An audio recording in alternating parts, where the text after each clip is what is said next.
I used to believe in forever. But forever ended the moment I discovered the truth. My wife, a woman I thought I knew, became a stranger, betraying our vows for fleeting whispers in the dark. In our bed, she wore his lies like a second skin, while I was left drowning in the silence of our broken home. The cameras, the late-night confessions, they were all pieces of a puzzle I never wanted to solve. But now, the picture is clear, and there's no going back. This is the story of how love crumbles, slowly, painfully, until nothing is left but the echo of broken promises. It took a funeral and my 3-year-old daughter, Alyssa, to help me finally see what I had been ignoring for too long.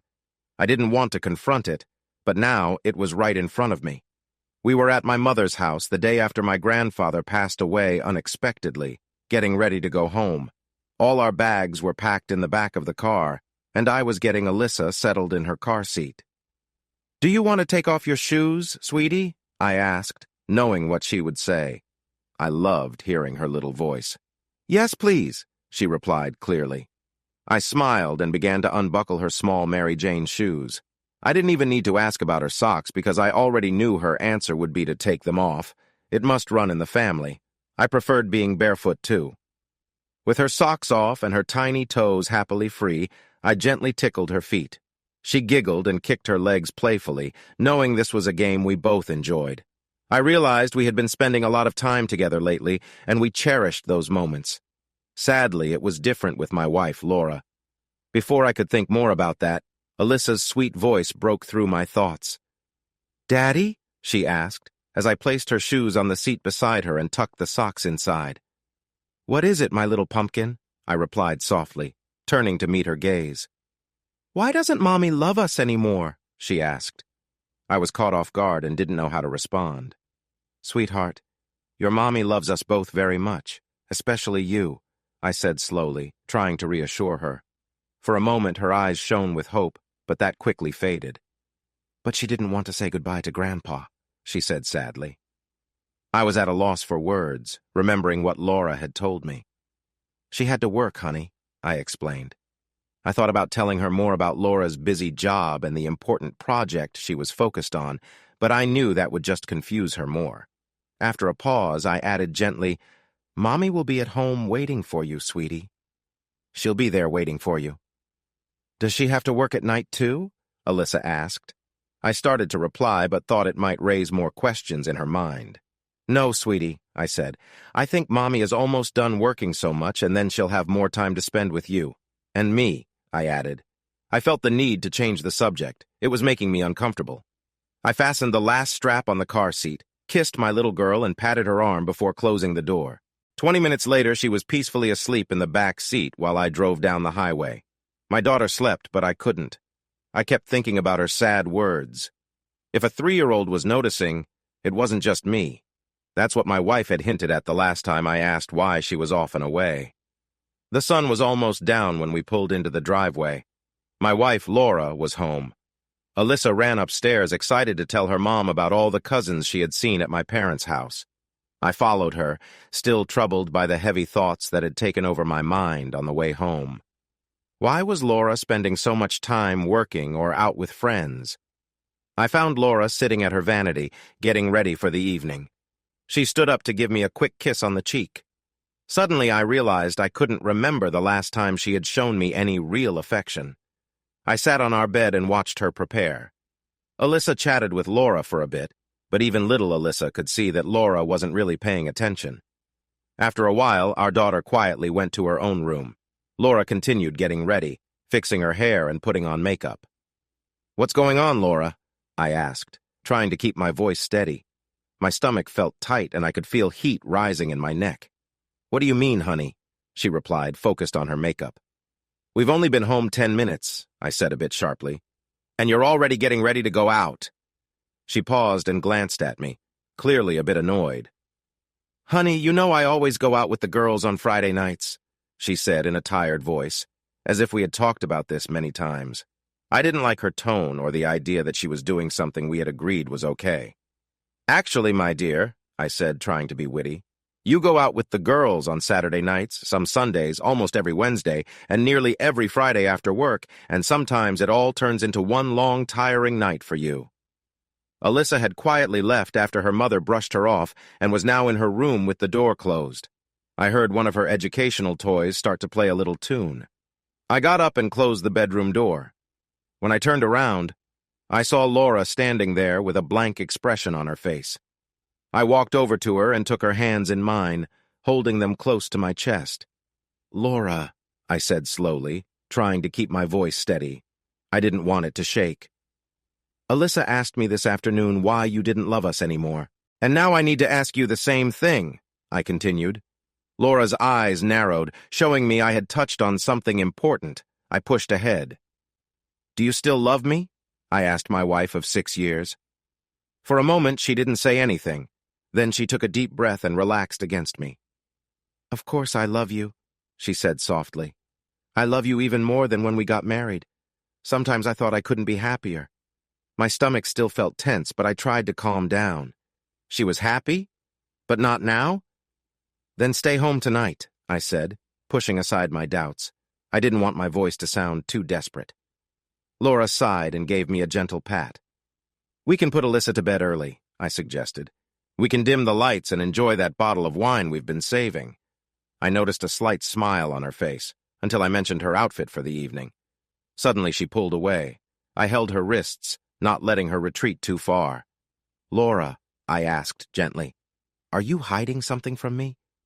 I watched her closely as I spoke. I noticed a quick change in her eyes, a hint of tension around them. I heard her take a quick breath. I felt my heart race as I held her wrists. I could sense the truth in her response. "Don't be silly," she said. "I could never love anyone but you. You know that." She leaned into me, resting her head on my shoulder. I noticed she didn't lean too heavily, as if she wanted to keep things light. A chill went down my spine, and she patted my arms before glancing at the clock. "I'm going to be late," she said. "I promised my friends I wouldn't keep them waiting again. I have to go, but maybe tomorrow night?" "Laura, we really need some time together," I replied, frustration creeping into my voice. "Tell your friends you can meet them another time and spend tonight with me and our daughter, please." She stepped away to pick out a skirt. "I can't let my friends down," she said. "Why do you want me to skip out on them?" "Why would you want to let me and our daughter down?" I asked firmly. "Do we not matter to you anymore?" Her face turned serious, showing the same frustration I felt. "I said tomorrow," she replied, her voice tense. "I need some time for myself. I won't be told what to do." We kept arguing, sharing our thoughts about needing space and freedom. I reminded her that I had always supported her job and admired her achievements, but I felt that family should come before her social plans. As the argument grew, I realized I needed to walk away. I went downstairs to the living room, feeling mixed emotions but knowing I couldn't stop her from leaving. When she appeared at the top of the stairs, I felt a swirl of feelings inside me. "Laura," I said softly, "please don't do this." She paused at the door, caught between choices, then finally stepped outside. "Laura," I called a bit louder, finding my strength, "I love you. Please don't do this to me and Alyssa." Laura looked at me with a blank expression, then walked out and firmly shut the door behind her. Alyssa came running down the stairs into the entryway. She opened the door and watched as her mother's car turned the corner. Without a word, she closed the door and hurried to the couch. I recognized that look on her face. It seemed the floor was too hard to stand on, and she needed comfort quickly. She climbed onto the couch beside me and stared at the door, hoping her mother would come back. I stared too. After a moment, Alyssa sat on my lap, and we held each other tightly for a long time before I took her into the kitchen to make sandwiches. The weekend was cold and tense between Laura and me. She came home late and spent most of Saturday feeling ill. After a while of dealing with her mood, Alyssa and I decided to go to the park, coming back after dinner. Laura was not happy we were gone. When we returned, she shared her feelings about being left alone. I could handle it for a bit, but then I lost my patience. I reminded her that her choices had led us to this moment, and I pointed out that Alyssa and I had great time together. I suggested she accept it and find a way to cope. I told her with irritation to handle it properly or be quiet. I had never spoken to her like that before, and it caught her off guard, making her attentive to Alyssa for the rest of the evening. Later that night, I noticed she seemed different, so I tried to connect with her, but she was still unwell, so we left it for now. The next night, she stayed distant. Frustrated, I turned away and lay there, trying to calm my racing thoughts. After a little while, I got up and took a shower, hoping the water would help me relax and let me sleep better. It worked a bit, but not much. On Monday morning, I left the house before Laura woke up. I didn't do this often because it meant Laura had to get Alyssa ready for her daycare. She didn't like that. If things weren't organized, she would be late for work. That morning, I wasn't in the mood to think about what Laura wanted or needed. Before I headed out, I went down to the basement, opened a cabinet filled with tools, and turned on a small device that recorded phone calls made from my home. Another switch allowed me to pick up nearby cell phone calls. I knew it wasn't exactly allowed, but no one knew about it, and I didn't plan to use what I learned in any legal way. I had already installed cameras in almost every room of the house. After watching a documentary about how cameras help solve a crime, I decided to put them up everywhere. I also wanted to keep an eye on the babysitters we hired and the housekeeper who came a few times a week. We trusted them, but I believed it was smart to check just in case. It had been a while since we needed to hire a babysitter, so I wondered if I was really getting my money's worth from the camera system. I drove into the tall chain-link fence surrounding the new campus and parked by the business office at the far side of the building. The fence and the sharp wire on top were put up when we got our first contract with the Department of Defense 3 years ago. Since then, they had come back for a few more deals that were quite profitable. I parked in a clearly marked space and turned off the engine. I sat there for a moment trying to decide what to do.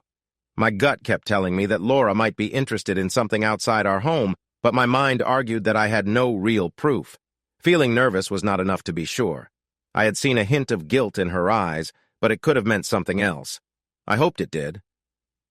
Suddenly, the logo on the wall in front of my car was blocked, shaking me from my thoughts. I looked up and nodded to Phil Sanders, one of my first hires. I opened the door, said a quick, "Hello," and grabbed my Palm Pilot and briefcase from the back seat. Instead of going inside right away, I glanced at the bright logo outside. MA Industries. That's me, Mark Archer. At 34, I was the CEO and president of a small company that started out as a toolmaker 12 years ago. We had found a way to create tilt and pan motor mounts for home security cameras. With a lot of effort, we reached out to several private investigation firms that needed reliable surveillance gear. Over time, we built a solid group of customers who trusted us for our high-quality, remote-controlled mounts.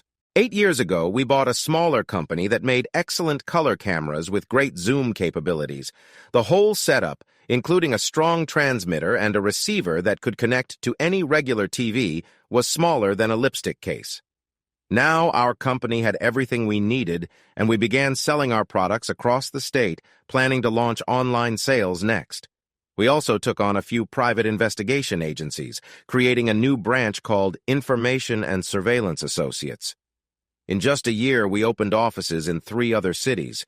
Overall, Massachusetts Industries was doing well while keeping a low profile.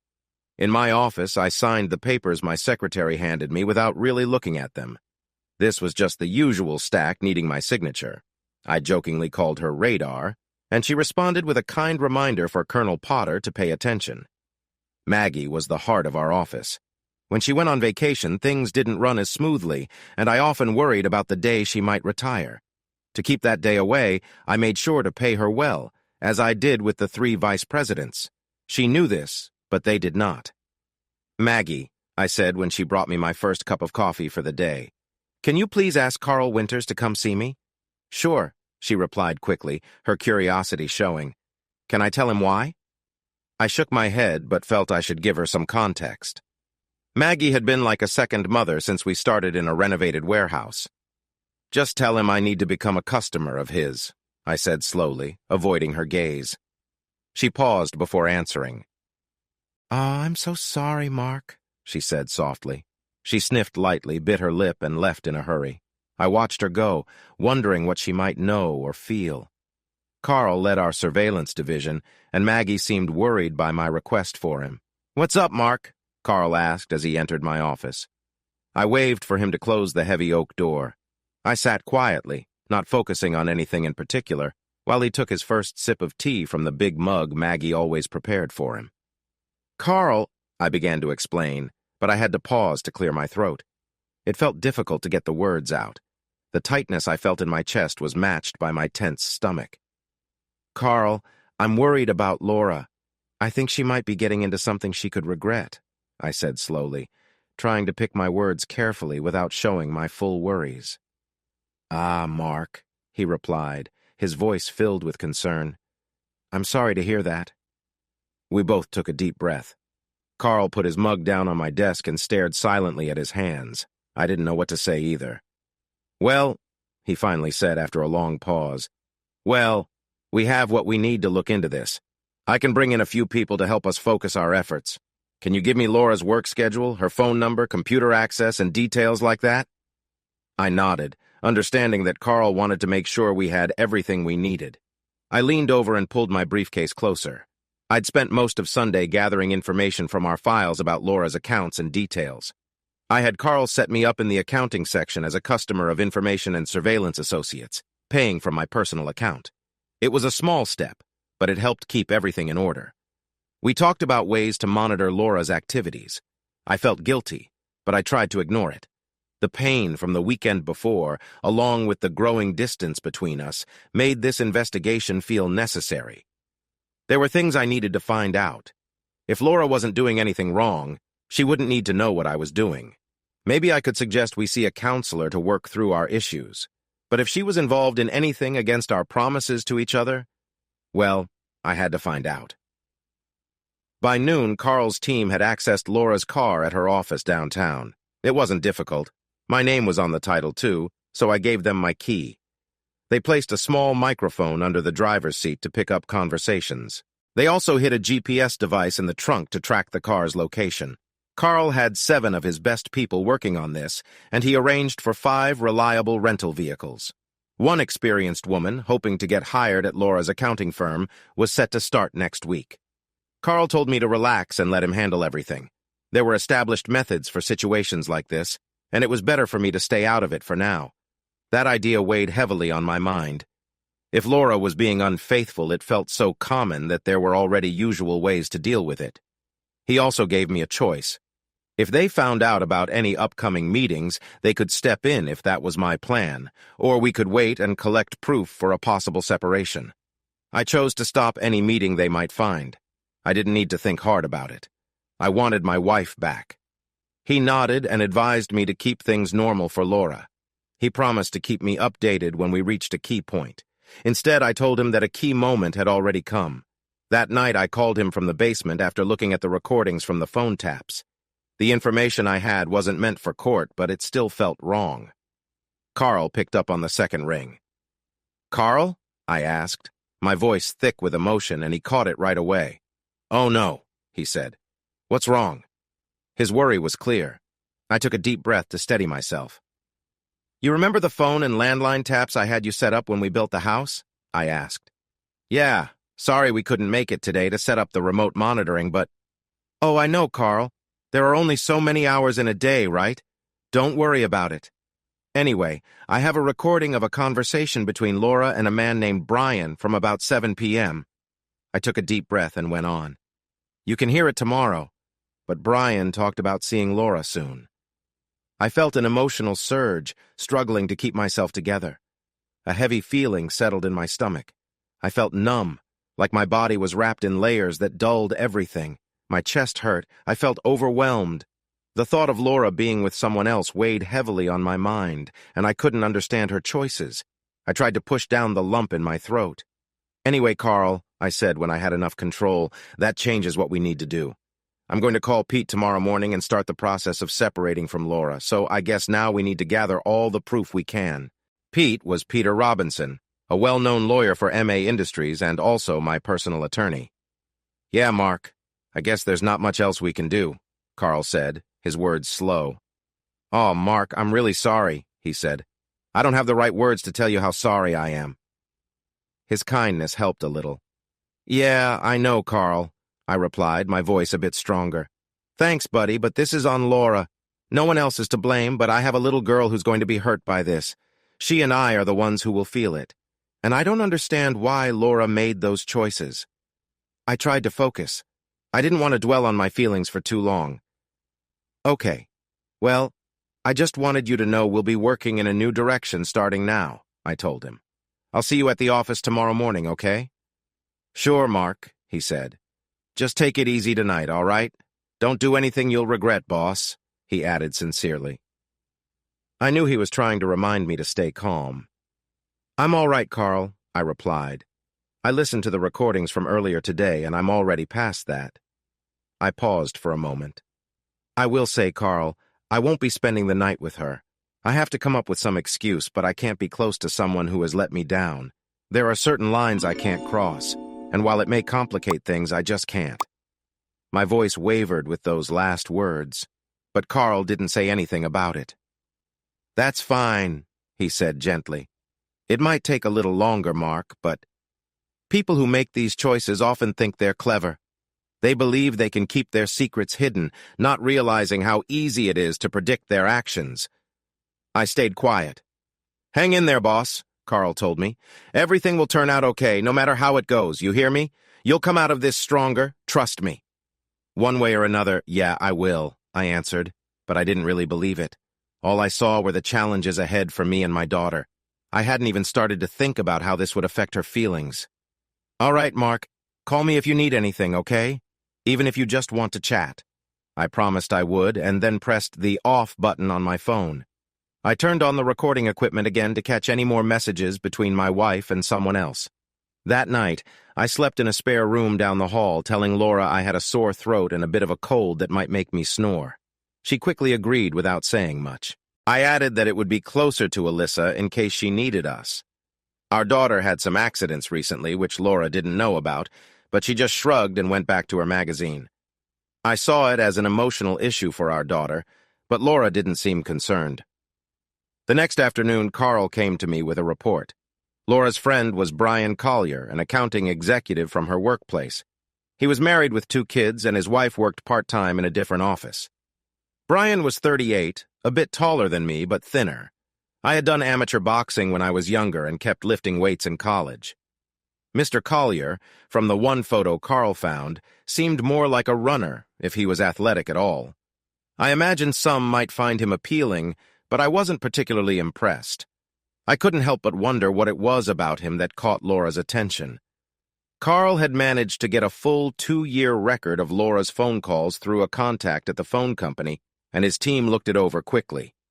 At first, there were only a few calls between them, starting around 6 months ago and slowly becoming more frequent. Now they were happening 2 or 3 times each day, mostly at night or early in the morning. Carl told me that they often spoke soon after I left for work.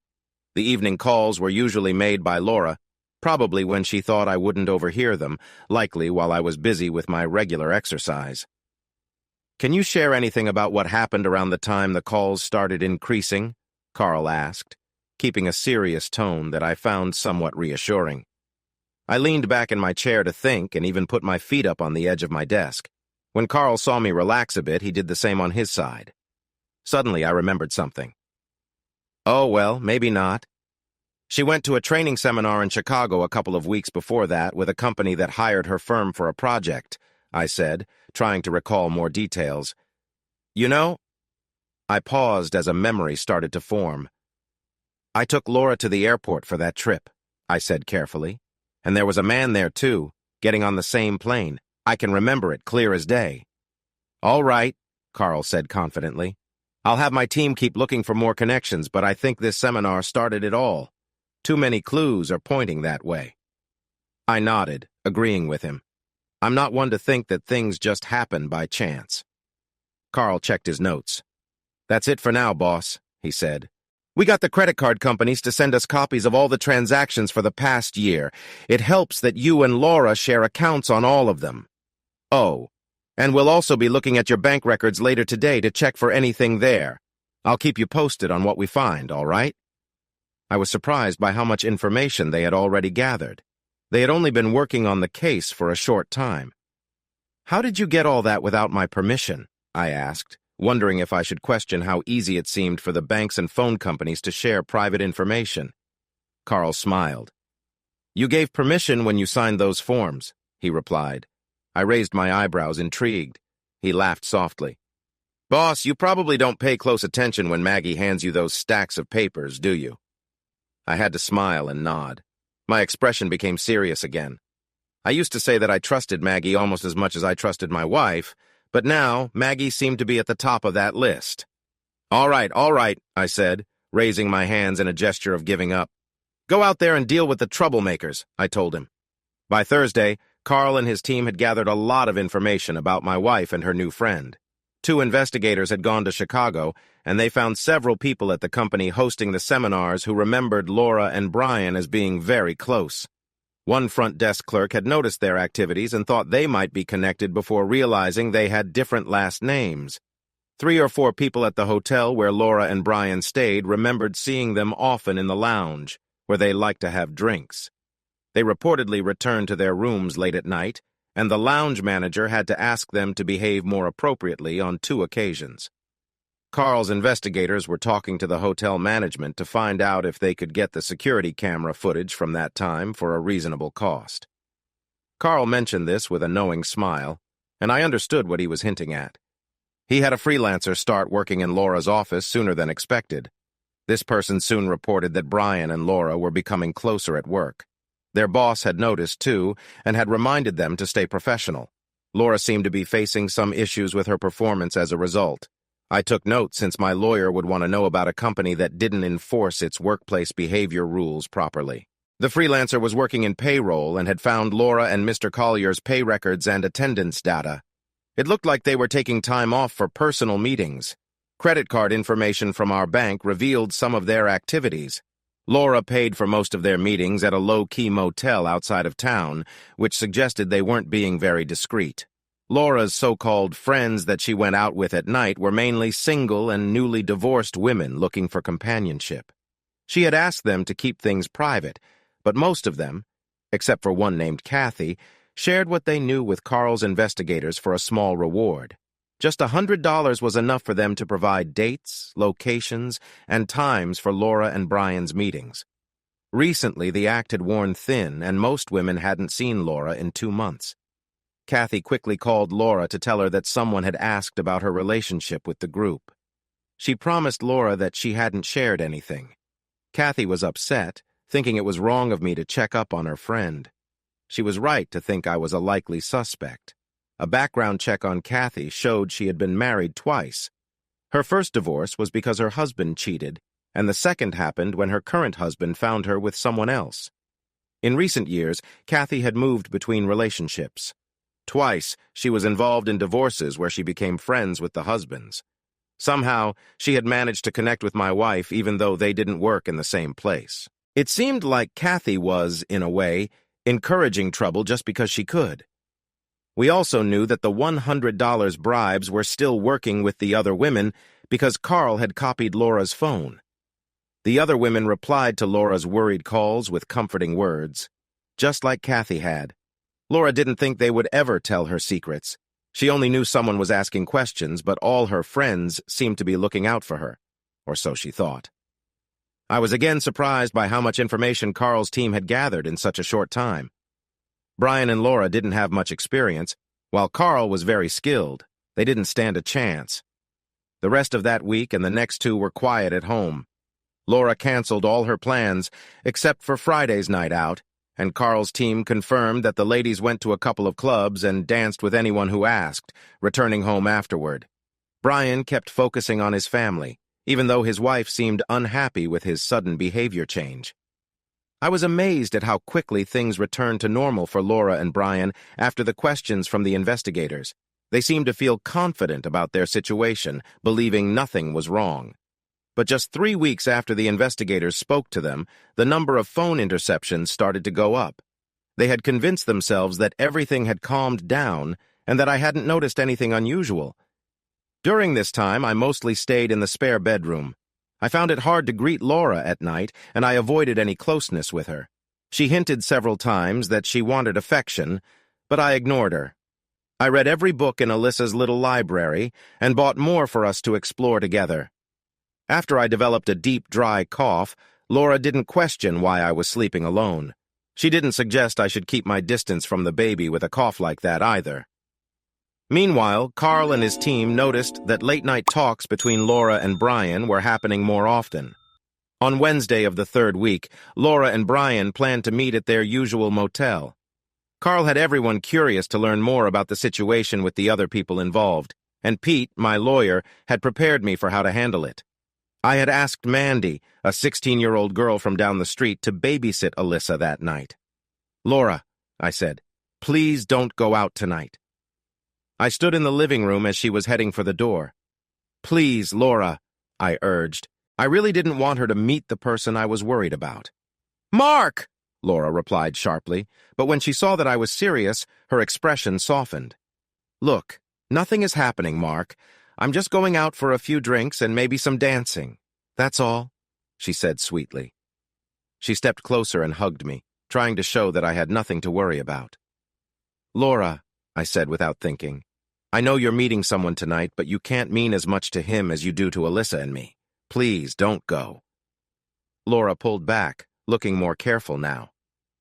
"What are you talking about?" she asked, clearly surprised. I had to admit she was good at making her point. "I just know," I insisted. "I can tell there's more going on than you're saying. It's not fair to either of us," I argued. She relaxed a bit, likely thinking that since I didn't have a name, my concerns were just doubts. "I am not unfaithful to you," she replied firmly. "I'm tired of these accusations and they need to stop," she warned. "If you keep this up, I might just show you how it feels." I had to look away. My frustration was building. "Laura," I started, struggling to find the right words. I felt so overwhelmed. "Not another word," she said firmly. "I have never and will never betray you. Does that make you feel better?" Upset, she turned to leave, putting on her jacket. "Laura," I said, trying to keep calm, "if you ever stray, that would end our marriage. We talked about trust and its importance last year, remember?" For a brief moment, Laura paused at the door. "I told you," she responded, steady yet slightly dismissive.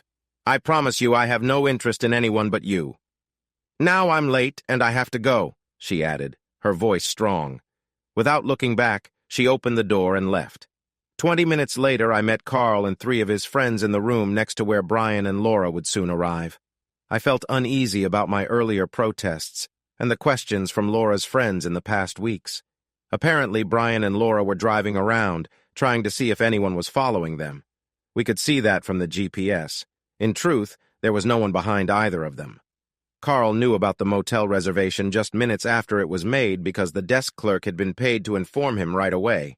Since we already knew where they were going, there was no need to follow them. If we hadn't known, Carl would have used several cars to keep up with Laura and her friend on nearby streets.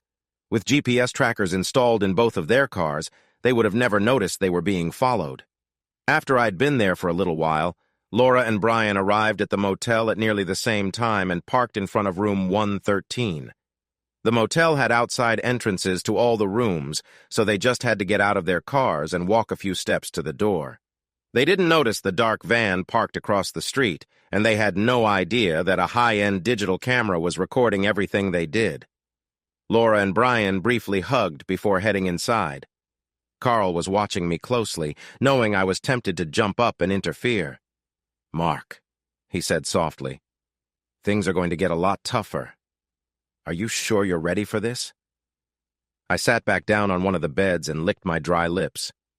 "Do you have anything to drink?" I asked. He misunderstood and shook his head. "No, but you should take this Valium," he said, handing me a small yellow pill. "It'll help calm you down," he added gently. I took it and then got a soft drink from the cooler he had brought with him. Carl had managed to place a high-end camera in their room, hiding it in the air conditioning vent. The camera was top-notch, able to move and zoom with great precision, though Carl didn't expect to need that much detail. Once Laura and Brian were inside, the situation escalated. They began to relax, and things progressed as they settled in. When they reached the bed, we turned off all the lights in our room, and 2 of Carl's men went outside. Carl also had 2 small cameras with him that could be easily hidden. One was slipped under Laura's door, and the other was placed above it. The cameras were very small, just enough to fit through the gaps between the door and its frame, with the rest of the equipment left outside. Once the cameras were in place, the transmitters were attached to the outside wall. In the darkness, the devices were nearly invisible, and the men unscrewed the nearest outside light to make sure the area stayed dim before they returned to our room. The receivers were connected to the screens and recording tools, and everyone settled in to watch. The idea was that if one camera missed something, the others would catch it. The show wasn't very exciting. There was no kindness or warmth. Brian was simply talking to Laura. Watching closely, I couldn't tell if she looked uncomfortable or happy. "Wow," I said after a minute or two. "That guy really isn't anything special," I complained. "What's happening here?" It was true. Laura had measured me when we first got married and noted certain things. She was happy to find out that many other women in the neighborhood liked partners who were shorter. From our talks, I learned that I was on the taller side of average. After a while, I noticed Sherry, one of Carl's staff, glancing my way. She looked at the monitors and shook her head with a small smile. It seemed like she was curious about what she saw. We both looked away. She worked for me, and I didn't want to mix work with personal matters. Still, she was appealing, and maybe our work relationship would change one day. Eventually, I decided to leave. There was nothing else to watch. Brian and Laura would continue their routine for a while before taking breaks and doing it all over again. There was no spark in how it unfolded. Their interactions followed the same predictable pattern. Laura didn't want to do things she wasn't comfortable with, which upset her. It was sad to see her overlook 6 years of marriage with Brian for something that felt shallow. The two didn't meet for a week, both feeling the weight of being apart. Their schedules clashed, causing frustration. One day, Kathy suggested a weekend trip to Las Vegas. The team had uncovered quite a bit about Kathy. They found she was a bitter person, separated from her family due to past issues. During a monitored phone call, Kathy urged Laura to join her in Las Vegas after claiming to win free tickets in a radio contest. It became clear Kathy wanted this trip to be a chance for them to let loose. She even talked about buying things to make sure they had fun. Laura quickly liked the idea, but unexpectedly included Brian in her plans. This surprised Kathy when she found out later. Even though Brian seemed a bit unhappy about covering his own costs, it was clear he had other expectations from Laura. Pete, my lawyer, mentioned that he would add Kathy to the list of people to serve with subpoenas. She had known for a while that both Laura and Brian were married. By inviting Laura to Las Vegas, she was making things more complicated. Pete didn't think that taking her to court would lead to a big win for him financially, but he wanted her to think carefully about her choices in the future. We discussed whether to deal with the situation now using proof from the motel or to wait until the trip to Vegas. I really wanted to stop the lies right away, while Pete suggested we let things play out a bit longer to gather more information. The trip out of state, filled with all the untruths, would decide their fate. It would hit hard if Laura didn't show respect for her marriage. Lawyers have their own way of speaking.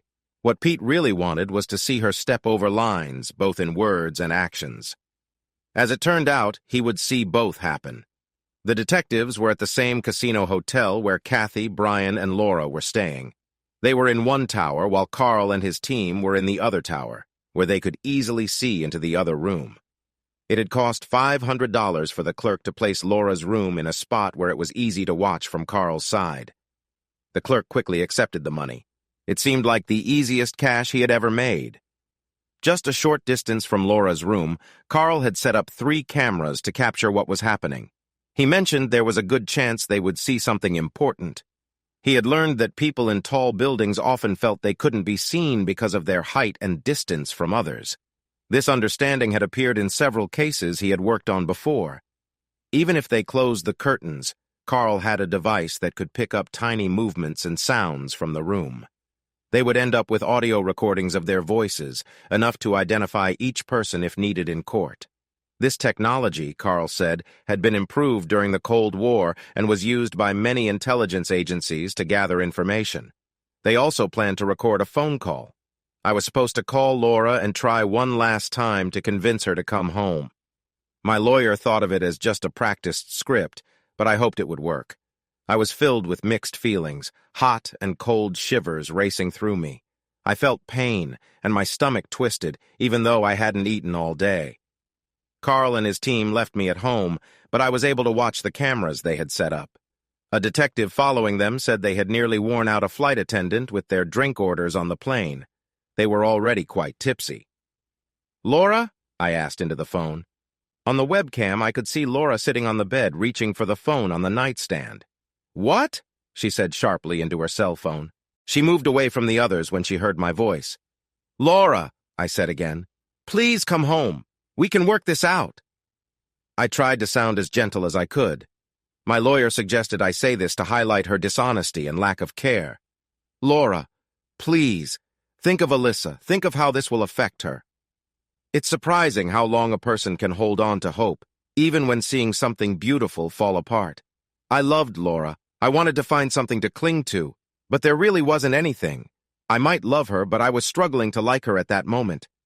She quickly confirmed my feelings. "Enough!" Laura yelled into the phone. "I've told you before. Stop being foolish. I am not with anyone, and I'm tired of your doubts." I couldn't believe her words. How could she say that while standing with someone else? It was hard to grasp her dishonesty. She was quiet for a moment. Then I saw her move closer to her friends and watch them. "But I'll tell you this," she said finally in a softer tone. "I might just meet someone tonight and bring him up to my room. What do you think? Would that make you happy? After all, I'd be doing it just to prove you right. Wouldn't that be nice?" I was shocked at how bitter she sounded. This was the same person who, just a year ago, wanted comfort after losing a beloved aunt. I knew Laura as someone warm and caring, the person I could turn to for support. "Laura," I said hesitantly, "I don't know what else to say. I don't understand why you want to disrupt our lives like this. Think of what it will do to Alyssa. Laura interrupted me, her voice raised. "You can leave and take her with you!" Laura shouted, her emotions clear. It was only because I could see her lips on the monitor that I could truly grasp her anger. "When I get home, we're going to talk about this, and you'll be lucky if I don't walk away. Do you understand?" She continued expressing her frustration, her words becoming harder to follow. She pressed the off button and threw the cell phone onto the bed where it bounced and fell between the bed and the wall. She moved back toward the bed and signaled for Brian to come back over. On Sunday morning, Carl and the team took down the operation, packed up all the equipment, and sent it home. Exhausted, they boarded a plane and slept through the flight. We had gathered a lot of important information, including videos, pictures, phone records, and money details that my lawyer needed to go through. At first, Pete was overwhelmed by the amount of material. He planned to file for divorce just before noon on Monday. After that, he would have about 6 months to review everything before the divorce would be finalized by the state. One piece of evidence we could use right away was a video showing my wife acting angrily toward me and our daughter after promising just moments before that she would behave differently. We had secretly recorded it. We also included footage from my home cameras that showed Laura ignoring our daughter, Alyssa. In one clip, Alyssa ran to the door the night Laura went out, and in other clips, Laura dismissed Alyssa for no clear reason. All this was presented in court early Monday morning. The judge quickly issued a temporary order that gave me full custody while we awaited further decisions from the family court. She also ruled that Laura should stay away from Alyssa until a family court judge could look at the case. Several other requests were accepted without much opposition. It's impressive what can be accomplished with the help of a good attorney. Monday mornings were usually tough at the accounting firm. Archer hoped you would see that these actions were necessary. He wanted to clear up any confusion between you moving forward. The room was tense as Laura's face changed from shock to a mix of anger and disbelief. She looked at the people around her who watched with wide eyes. "Please take a moment to look over these documents," the tall man said calmly. He stepped back a bit, giving her some space, though the atmosphere remained charged. Laura's hands shook as she tried to understand the information in front of her. It was a lot to take in, especially with her colleagues watching. The man in the gray suit carefully watched her response while staying professional. "I recommend you consult with a lawyer," he said, his voice gentle. "They can help you through this." With that, he turned to leave, giving Laura a bit of privacy amidst the curious crowd. Whispers spread as the group began to disperse, leaving Laura alone to face her new reality. She felt the weight of the papers in her hands, a mix of acceptance and determination settling inside her. Archer wants me to let you know that all your clothes and personal items are being packed right now. They will be put in a truck that is arriving at your old home. All your belongings will be stored and can be given back to you whenever you want. You can tell Mr. Archer's lawyer your wishes using the number on this card. You cannot go back inside the home you shared with Mr. Archer, he said firmly. And just to inform you, the locks have been changed and the security codes updated. The large man looked down at the now upset woman without any sign of sympathy. He noticed a slim man trying to slip away. "Mr. Collier!" he called loudly. "There's no need to rush." He took another envelope from his briefcase and handed it to Brian Collier, who did not want to take it. "You have been served," he said. "Congratulations," he continued. "You are listed as a witness in the case of Archer versus Archer, and—" he handed over another set of papers from his briefcase. "You are also named in a civil case filed this morning by Mr. Archer for interfering in the marriage between Mark Archer and Laura Archer because of your connection to Mrs. Archer." Brian looked pale and had to hold onto a desk to keep his balance. The large man looked around. He went over to Laura's boss to give notice of a suit filed this morning, which asked for payment from Mark Archer for not enforcing the company's standards for employee behavior. A senior vice president, who had been aware of the situation from the beginning, was also informed in the executive offices. As I watched from the back of the room, I felt little. I was cold and kept my face blank. I stood quietly near the doors where the process server had entered. I had given him some extra money to hand my wife a check and other belongings, even though that wasn't part of his job. I saw the realization dawn on Laura's face. When she sat down heavily, I turned and left through the large double doors. I watched my soon-to-be ex-wife enter the dark-paneled conference room. I was sitting at the head of the long table near the windows. The bright sunlight made my face shadowy, and she had to squint to see me clearly. I sat back in a large chair, pretending to feel relaxed, even though I didn't. I had practiced hiding my true feelings often. "I wanted to see you before all the lawyers arrived," Laura said, sounding nervous. She pulled out a chair a little way from me and sat down. It had been nearly 4 months since she had lost her job and moved back in with her brother. Her brown hair had grown almost to her shoulders again. She had cut her hair when she started working at the accounting firm, thinking it made her look more professional. She seemed thinner and didn't move easily. It was clear she hadn't been eating or sleeping well. Dark circles were under her eyes. I felt sympathy for her, but I kept my feelings hidden. In this serious moment, I wore my business face, a look I usually saved for employees and partners. I often appeared very serious. "And now you are here," I said softly to her. She nodded, looking away from me. After a moment, she looked me in the eye. "Mark," she said quietly, "I want to start by saying I am very sorry for what I have done to you and to our daughter." I didn't say anything. "I know that isn't enough. It doesn't make up for all the pain I've caused you, but it's all I can say," she whispered. "I'm hurting too, Mark," she continued. "I can't understand why I did what I did, and it's driving me crazy." She was quiet for a long time, so I spoke up. "I think you're wrong," I said plainly. "You haven't really thought about how your actions have affected me and our daughter, Laura. I had to explain to a 3-year-old that her mother might not come back." Laura began to cry softly. "It's been 4 months since I told her that, Laura, and she still cries herself to sleep most nights. Just in the last few weeks have I been able to make her smile a little." I paused, watching Laura as she bent over, crying.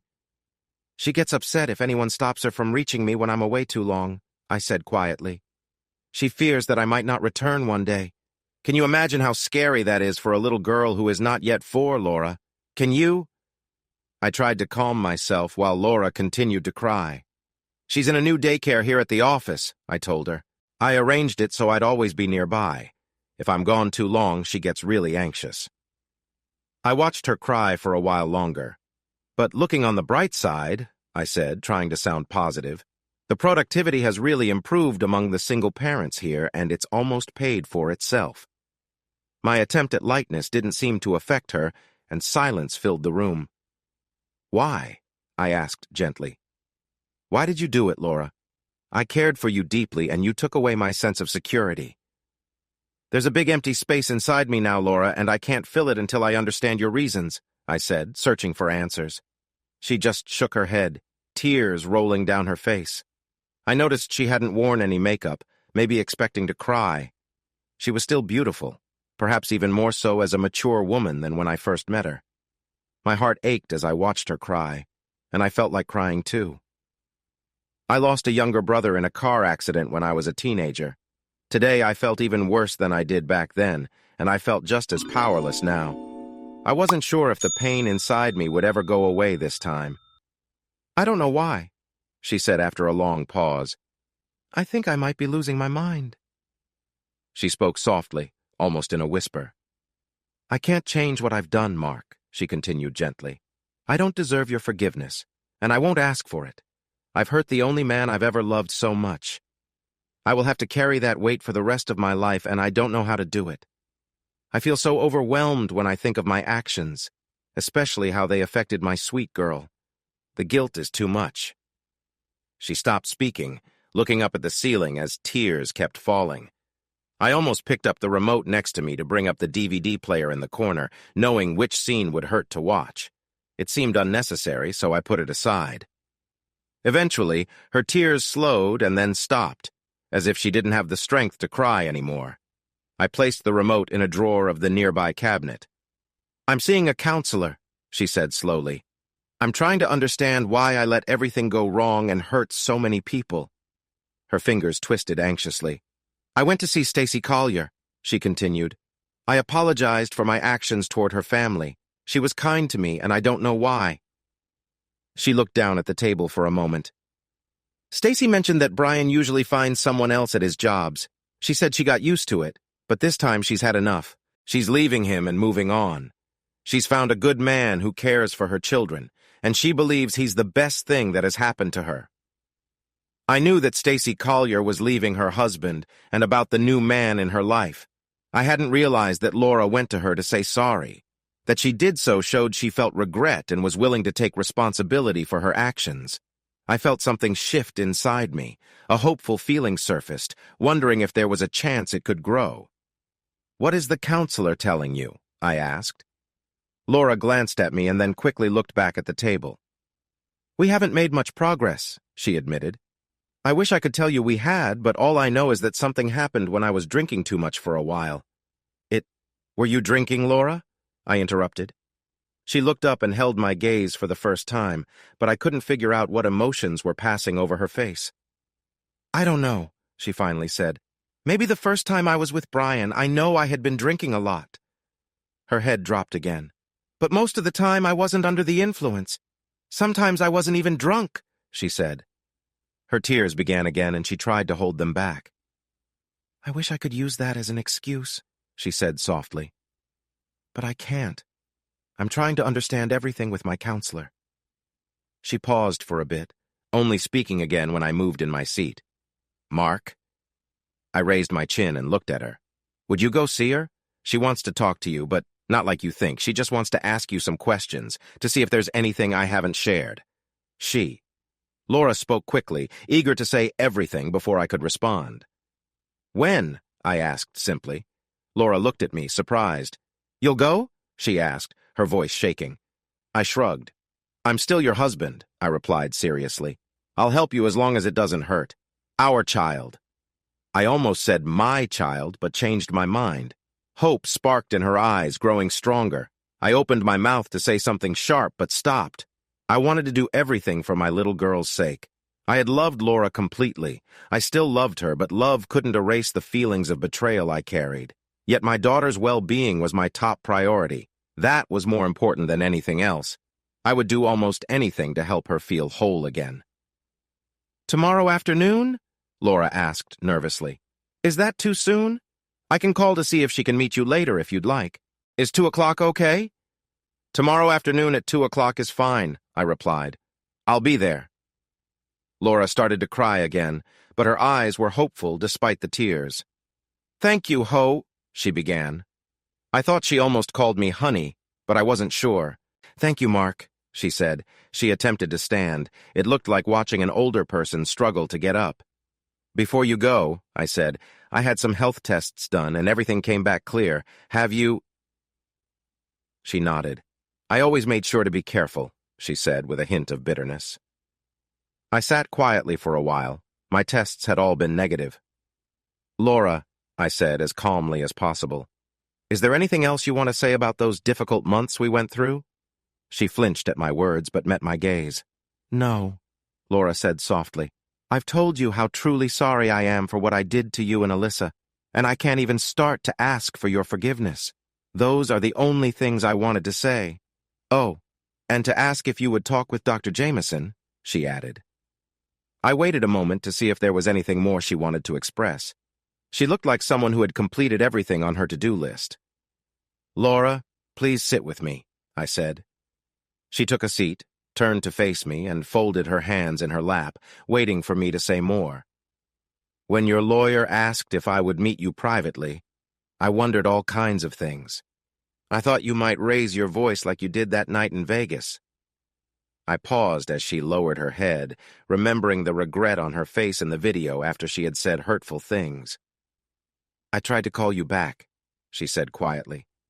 After I realized what I had done, I felt really guilty. About everything. I understood that well. The footage had made it clear. Laura had shown real feelings of sorrow for her actions. It was a little late, but it felt sincere. I know, I said gently. When I heard yesterday that you wanted to apologize, I thought you might make excuses or downplay what happened like I see on those reality shows. If you had tried to justify what you said or insisted your feelings for me hadn't changed, I would have had to ask you to leave right then.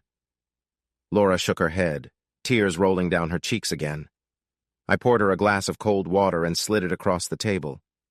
She thanked me quietly.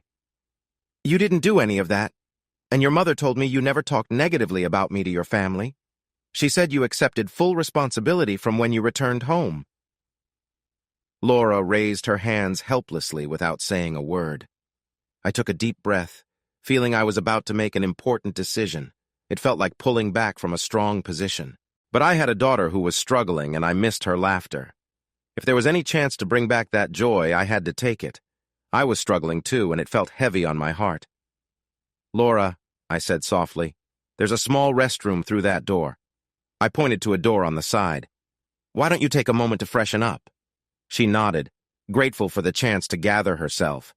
As she stood up, I grabbed a small bottle of eye drops from my desk and placed it near her hand.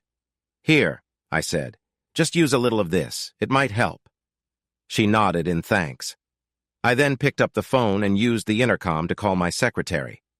Maggie, I said when she answered, could you please bring Alyssa up from daycare and take her to conference room C? Thank you. I placed the phone down. Laura was halfway to the restroom when she paused and looked at me, her face full of disbelief, as if she couldn't believe what I had just said. She stared at me for a long moment, unsure and hopeful. Laura, I said gently, I would have let you see her any time you asked. I would never keep you two apart, you know that? She lowered her head again. I felt too guilty about how I had been treating her, she admitted. I was scared I'd just start crying and wouldn't be able to stop. That wouldn't help her at all. She paused and asked softly, Are you sure it's okay? I looked into her eyes, weighing my feelings. Time was short, and Alyssa would be here soon. She'll be here in a few minutes. Don't you think you should get ready to see her? I said quietly. Laura's tears started again, but this time she smiled too. She turned and quickly went to the restroom to gather herself. I glanced out the large window at the bright sunshine while I waited for my daughter to be brought upstairs. Thank you for coming, Mr. Archer, said a well-dressed older woman with a neat appearance. May I call you Mark? She asked. I shrugged. May I call you Janice? I replied, having noticed her full name on the office door. Surprised, she looked up at me for the first time, breaking her gaze from over my shoulder. I think I should keep a professional distance, she said. So, please call me Doctor, if that's okay. Her tone was calm and polite, so I nodded in agreement. Professional sounds good. For both of us, I said. She studied me for a moment, tapping her pen on the paper in front of her. I held her gaze. Laura said you let her see her daughter yesterday, she mentioned. I don't think you realize how much that meant to her." I scoffed slightly. "Doctor, please don't treat me like I don't understand," I said, feeling slightly annoyed. "Of course I know how much it meant to her, and to our daughter, too," I added. The doctor's expression shifted slightly. "Yes," she said, pausing. "It was a good visit for both of them. I hope you plan to keep allowing them to see each other." I nodded. "As long as I see progress in Laura's situation," I said directly. "I told her yesterday, and I'll tell you today, Doctor. If she goes back to how she was for the last year, I will need to step in." Dr. Jameson looked at me closely. "But then I might have to consult some of the best professionals in the field," I added softly, "because she and I would face significant challenges." The doctor was quiet for a moment. "You're very observant, Mr. Archer," she said slowly. "You have a strength that I hadn't noticed before from Laura's description. It seems you show one side of yourself at work and another with your family." She looked at me thoughtfully for a while. "Letting Laura and Alyssa be together and wanting them to heal shows you care a lot for your family," she said finally. Since there was no question, I stayed silent. "Do you know Laura really cares for you and feels bad about what happened in the past?" The doctor offered this to encourage me to speak. I looked at her calmly and held back a reply for a moment. "Yes, I know that," I said. "But love may not be enough to fix this," I replied. "Do you know there are many deep wounds that my daughter and I have that barely started to heal, and there's no sure way they'll ever get better?" I looked at my wife's doctor, perhaps a bit defiantly. I was starting to think that the doctor believed Laura was the only one who suffered, and that I might have pushed my wife into a hard situation. Dr. Jameson looked at me with more understanding than I expected. "Yes, Mr. Archer, I understand that. My goal here is to help ease those wounds," she said softly. "I hope to help all of you come to terms with what happened and find a way back to being a family." I shook my head. "Doctor, before we think about moving on, I need to understand why this all happened," I told her. "Laura hurt me deeply, and sitting here today, I don't know how I can ever feel whole again. If I can't, we won't be a family again." I looked the doctor in the eye. I knew I was a bit defiant now. I felt anxious, too. I had let this woman, a psychologist, see a part of me. Given what happened with Laura just 4 months ago, that could be a risky choice for my mind. "Is it the relationship Laura had with this other person, Mr. Archer?" she asked. I shook my head. "Laura and I were not new to relationships when we got married," I explained. "I believe I can move past this, put that part of her life aside like I did with her past relationships. I don't think it's the main issue," I told her. I paused to think for a moment. The doctor opened another notebook and carefully looked through the pages until she found the information she wanted to review while I stayed quiet. "Doctor," I said softly, "I'm more interested in why she chose to get involved with this man than in their relationship itself. It's the 21st century. A man who meets a woman in her junior year of college isn't expecting to find someone without any past." I gazed into her dark eyes, considering if I should say more. "Have you seen the videos of her time with him?" I asked after a moment. The doctor nodded. "Good. I was going to suggest that you watch them if you hadn't already," I added. "The thing is, doctor, seeing her with him somehow makes it easier to bear rather than harder," I explained slowly. "It's not pleasant, it stings, and it feels wrong that she shared herself with him, but there's something almost funny about it that softens the pain a bit." I didn't know what Laura was thinking, but her choices seemed rather unrefined and dull, far from what I would have expected under the circumstances. I waited while the doctor seemed to ponder this. "Laura asked me to be completely honest with you, Mr. Archer," she finally said, a smile breaking through for the first time that evening. "To put it in her words," the doctor continued, "he was lacking." I couldn't help but return her surprised smile, though it quickly faded. "I don't get it. If she felt that way, why did she go through with it, doctor?" I asked, bewildered. "Mr. Archer, the reasons for Laura's choices are likely very complex. Right now, I believe she herself is unsure of why this happened," she explained carefully. "Wait a minute, doctor," I interrupted. "This wasn't just a one-time thing. It went on for nearly 6 months, and there were many things that led up to her choices, which also took time. It's not something simple that I can just overlook." "I understand, Mark," she said kindly. "I wasn't trying to downplay this, and neither is Laura." She leaned back while keeping her gaze steady on me. What I'm trying to say, Mr. Archer, is that finding out what Laura reveals might not lead us to just one clear reason for what she sees as a betrayal of your trust. It could be a mix of situations that happened at a particular time. The doctor leaned forward, looking straight into my eyes. If that is what we discover, Mr. Archer, will you be able to cope with it? She asked firmly. I don't know, Doctor. Are you saying that Laura has some kind of issue that led to all of this? She nodded, but her face didn't make things clearer for me. If you can explain it in simple terms, I'm willing to try, I said. Dr. Jameson quickly nodded, her eyes showing she was glad I wanted to understand. But doctor, I interrupted, raising my hand to slow her down, I need clear answers. I'm an engineer, and I like facts, not vague ideas. I will be careful about any answers that use complicated words and just give reasons for her actions without helping me understand, I said firmly. I took a moment of silence. Professional counselors usually let small pauses happen without rushing to fill them. I'm not talking about getting back at someone, Dr. Jameson, even though I've thought about it, I admitted, looking serious. I made sure Laura faced the results of her choices. I made the divorce papers as public as I could so everyone she knows would see. I paid extra to make it happen, but it felt worth it. I also made sure they faced professional consequences right away. Laura really liked her job, and it hurt her when they let her go suddenly. I even started a couple of lawsuits against her coworker.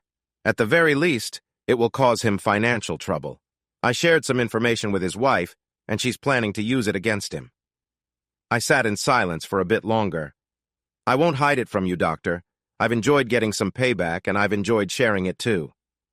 I smiled at her. That's why I wanted to become your patient. I wanted to make sure everything I told you was private, too.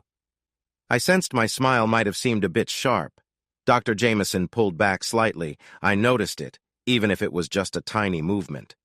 She realized that not only was I tough, as she had mentioned earlier, but I could also be a bit spiteful. I've learned to accept that part of myself. That said, Doctor, I don't want to get back at anyone more than I already have.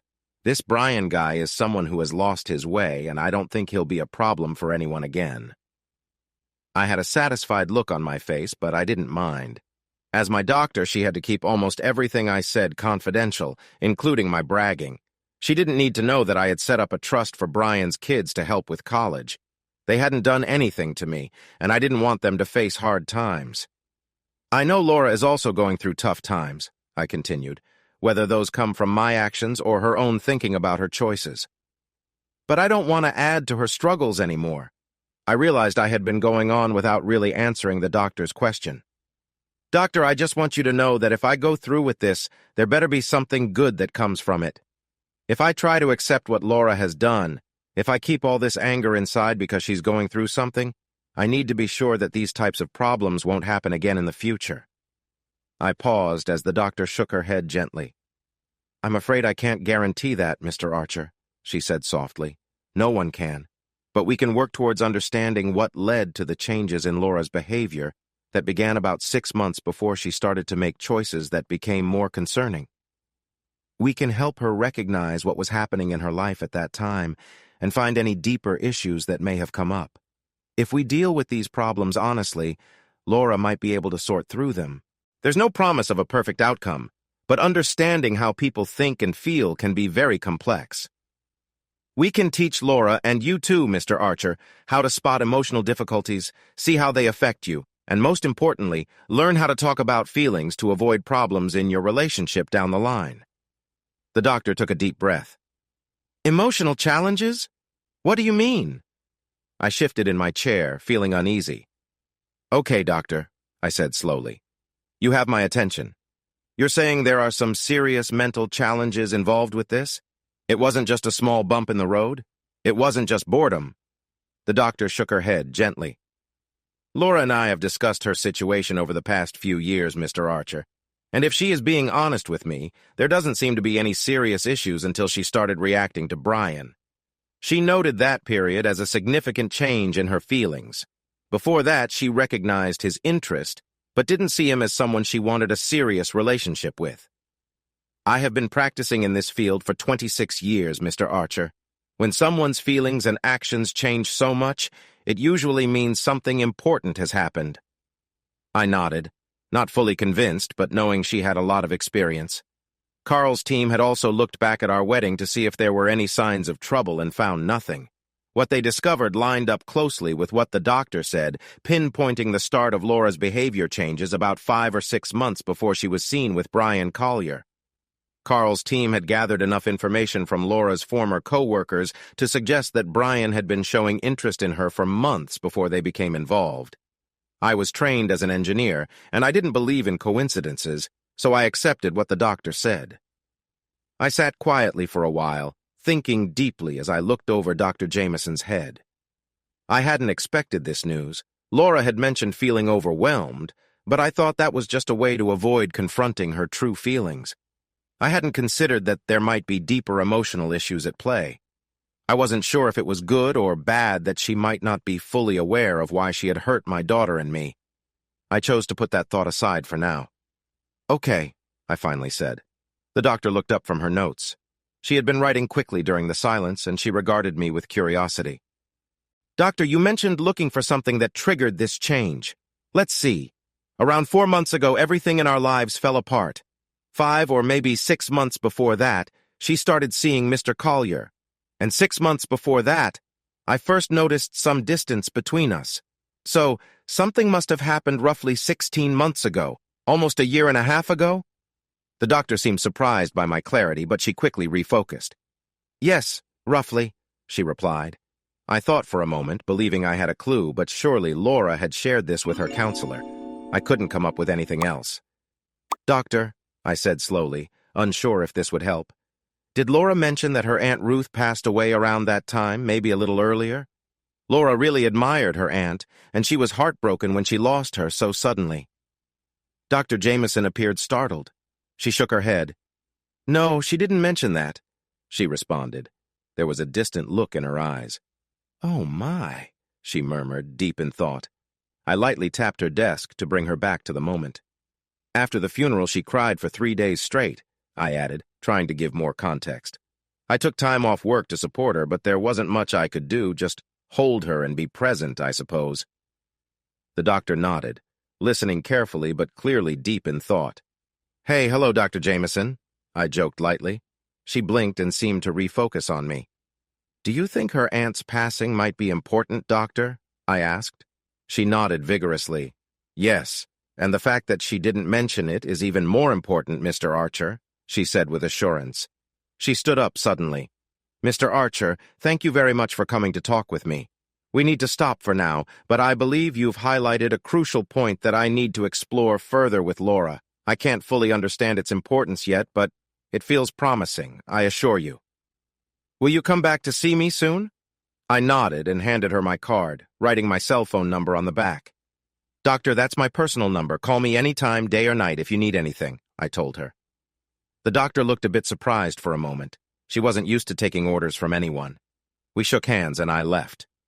I wasn't sure if Laura's actions came from her own emotional struggles. What I did know was that Laura had caused trouble for both me and my daughter, making our lives harder. I wasn't sure if anything could fix that.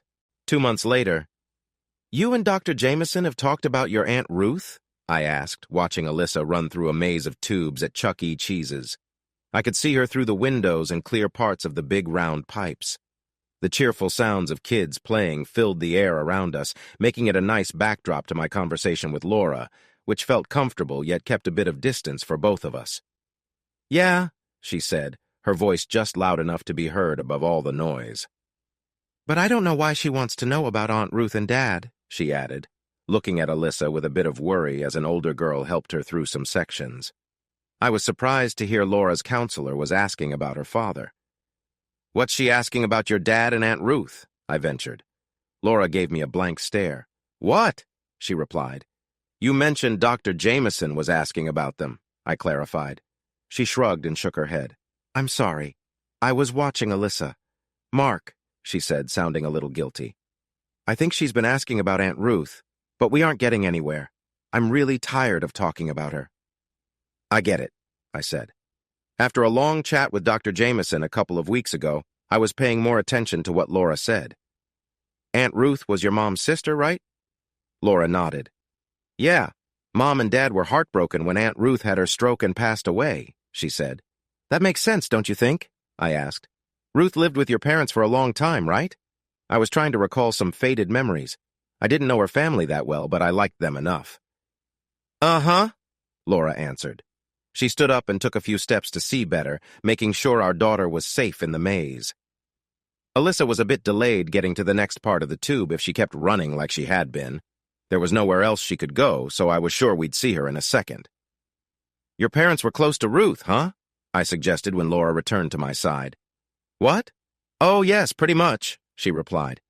When Aunt Ruth's husband passed away, she moved in with Mom and Dad. That was about 25 years ago. Alyssa came running up with another little girl following her. She introduced herself as Terry, almost 5 years old. Terry's parents waved from a nearby table while Alyssa offered her a piece of pizza. Terry had a younger brother and a baby sister who were also there, and their parents seemed quite busy. Laura and I talked for another 45 minutes while the two girls enjoyed their pizza. I was trying to understand who Laura was and what she meant with everything she said. I looked for deeper meanings in every topic, which felt tiring. I wanted to share my frustrations about her actions, but Dr. Jameson had explained that Laura was facing serious emotional challenges. I wasn't sure how I should feel anymore. Is it fair to be angry with someone who is struggling with issues they can't control? It felt wrong, like punishing a child for something they didn't mean to do. Alyssa was having a great time at the pizza place, especially meeting another girl her age. As we left, she happily skipped through the parking lot holding my hand and Laura's. When we dropped Laura off at her brother's, Alyssa took it much better than the last time we had gone out together. I had explained the situation to Alyssa in a way she could understand, comparing it to when she had to go to her room for misbehavior. It made sense to her. She wasn't happy being away from her mom, but she managed. When she asked what her mommy had done, I told her I couldn't share others' reasons for their actions, and it was fair not to talk about her mother's actions either. Alyssa didn't like that, but accepted it surprisingly well. She fell asleep on the way home. The next morning, I called Dr. Jameson to ask if Laura's unexpected mention of her dad and aunt in our talk could mean something important.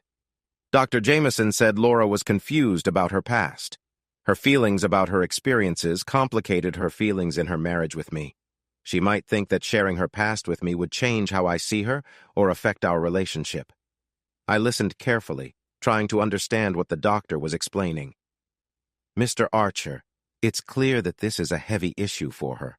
How she relates to her past, no matter how it really was, influences her current feelings, Dr. Jameson continued. We often carry views of ourselves that can affect our relationships. That makes sense, I replied, thinking about this new understanding of Laura's feelings. I just wish she had felt safe enough to talk to me about it. Sometimes it's not just about what happens, but how we see it. Feeling unsure or not good enough can create distance, she said. The goal now is to help her deal with these feelings and for both of you to find answers together. I nodded, thankful for her guidance. I hoped our talks would help Laura understand herself better and bring some calm back to our relationship. It seemed like Laura was changing roles, trying to help Brian become a better partner, but she wasn't having much success. This shift seemed to help her with her own struggles. What was that? I asked, frowning. Dr. Jameson was trying to stay neutral about Laura and Brian, but I didn't feel that way at all. I can't say for sure, she replied honestly. I think she might be holding on to some feelings about how you helped her early on. Laura has a bit of a rebellious side. That seems connected to her father. He seemed strict and distant, but she also admired him as a child. We haven't made much progress on that yet. I opened my mouth to respond, but the doctor held her hand up to stop me. It won't all come together at once, Mr. Archer, she advised. Some days we'll make big discoveries, while on other days we might not move forward at all. Some leads may even turn out to be unhelpful. This isn't an exact science. But couldn't she have talked about those feelings with me? Couldn't we have worked through it together? Oh, she could have, Dr. Jameson said cheerfully, but only if she was really aware of those feelings. Instead, she took a complicated path to get to where she is now, facing other issues along the way. I see you don't like that phrase, huh? She noticed my reaction. Let's use challenges instead, then. That brings up a good point I wanted to discuss with you. Unfortunately, we only have a few minutes left. I'm sorry I couldn't clear my schedule for more time, but I thought it was important to update you. She looked at me carefully as she searched for the right words. Mr. Archer, things are going to get more complicated. It may feel confusing, and you might find it especially tough because it seems like you haven't completely let go of your feelings about what's happened. I understand that Laura understands it, and I need you to recognize it in yourself too, all right? I nodded. I knew I would have to deal with some of my own feelings while trying to support Laura with her challenges. I was willing to help, but it made me uneasy. I tried to understand my feelings, but couldn't grasp why Laura had let me down. It felt like I was the one who was bending over backwards. Still, Alyssa's well-being had to stay at the center of my thoughts. I decided to keep going on this path for her sake. Listen, you should know that what I'm explaining is much simpler than the full picture. Remember when you asked me to use easy terms during your first visit? I'm trying to keep my word and also be open, as Laura wants me to be. I'm not saying you can't understand emotions, Mr. Archer. It's just that you don't have my background. Even though I consider myself smart too, I struggle with things like vectors and gravity, you know? You understand those ideas. They are part of your life every day. Your mind can easily handle those things while I find them tough. Do you see what I mean? But I bet you've thought about how you would explain a vector, right? You could probably give me a simple definition in no time that I could understand and use, couldn't you? But would that simple answer work for the experts on your team? No, I didn't think so. Can you see what I'm trying to explain and why some things might never be completely clear? I chuckled softly and gave Dr. Jameson a playful smile. All right, Doc, I said. You saved yourself with that last part. Dear, she replied with a gentle smile, that's why you're paying me. 3 weeks later, sweetheart, I think it's time for you to take action. You said you and the doctor haven't made any progress for weeks, right? I felt a bit frustrated. I hadn't meant to call her sweetheart. It just came out as I tried to push Laura towards something she hesitated to do. Somehow it felt like it was my job to guide her into a treatment she really didn't want to try. I guess the saying is, grin and bear it. I did, but I wasn't happy about it. Laura looked up at me as we walked through the park. She was biting her lip, looking anxious. We walked closely but didn't touch. But it feels like such an invasion, she said. I didn't like how she sounded. For the first time in a while, I gently took her wrist and turned her to face me. Her cheeks turned red right away. I knew her well. Even that little contact encouraged her. That small gesture meant a lot to her. I had to be careful not to give her mixed signals. I looked around and spotted a picnic table under a tall cottonwood tree not too far away. I let go of her wrist and pointed toward the cool shade. Look, Laura, I said as clearly as I could. You mentioned Dr. Jameson, and you know you're not making any progress in understanding why things happened, right? She nodded. We made it to the table. Laura sat on one side and I sat opposite her. It was a lot cooler in the shade. Texas summer heat can be tough. Don't you think we should try to get this started again? Shouldn't we agree to use whatever we can to move forward? Laura stared at the park, looking worried. The wide area of thick grass had a few trees scattered around, and it was almost empty at noon on a weekday. We had all the privacy we needed. I know, Laura said after a long pause, but it seems too personal to explore my mind, and I'm not sure I can do it. Please understand, Mark, I just don't think it will help. How do you know that?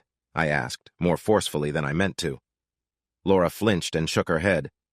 I just don't believe it will work, she said, sounding defensive. Talking to her is easier for me. I don't mind that. I'm being as open as I can, Mark.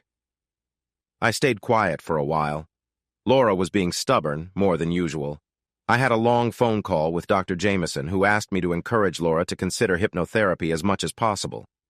She felt that Laura was hiding something important behind denial. The doctor believed that bringing what troubled Laura into the open would help her cope. The doctor thought there were memories or feelings that Laura was keeping buried.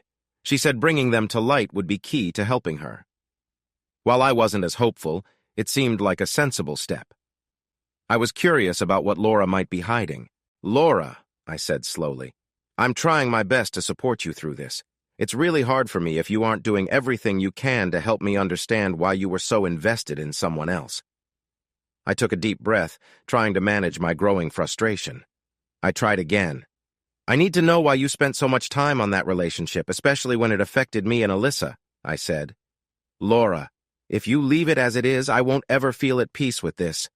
What you'll leave me with is a feeling that I've been ignored, that you took a small problem and turned it into a reason to seek comfort elsewhere. That won't work for me, Laura. Even if I wanted to ignore my feelings of embarrassment and sadness, that doubt would still hurt us later. But we won't get there, because I can't overlook the pain, Laura.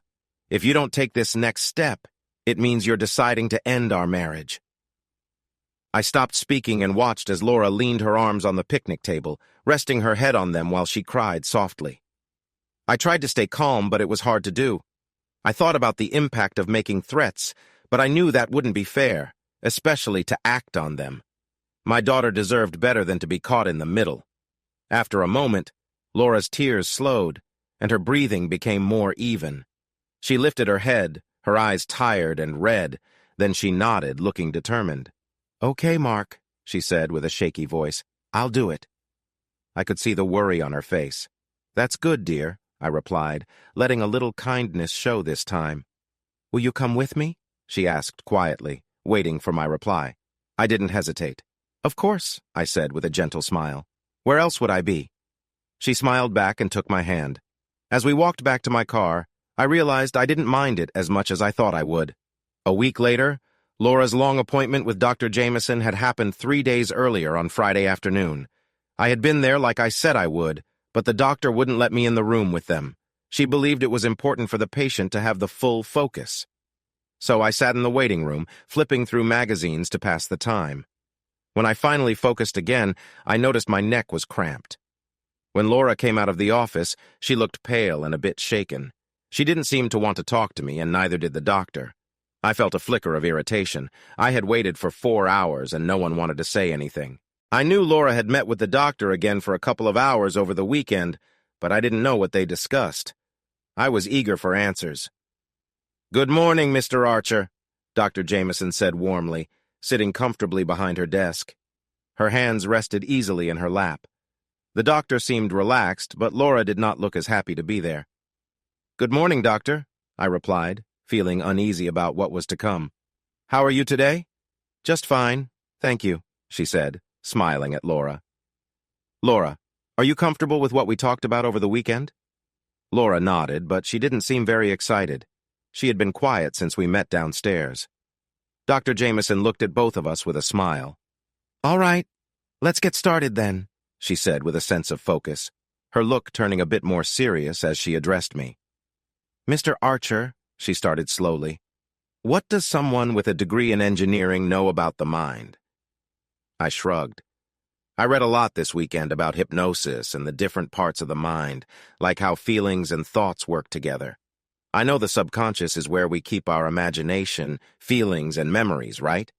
The doctor looked at me carefully, maybe worried that I had just enough knowledge to be confused.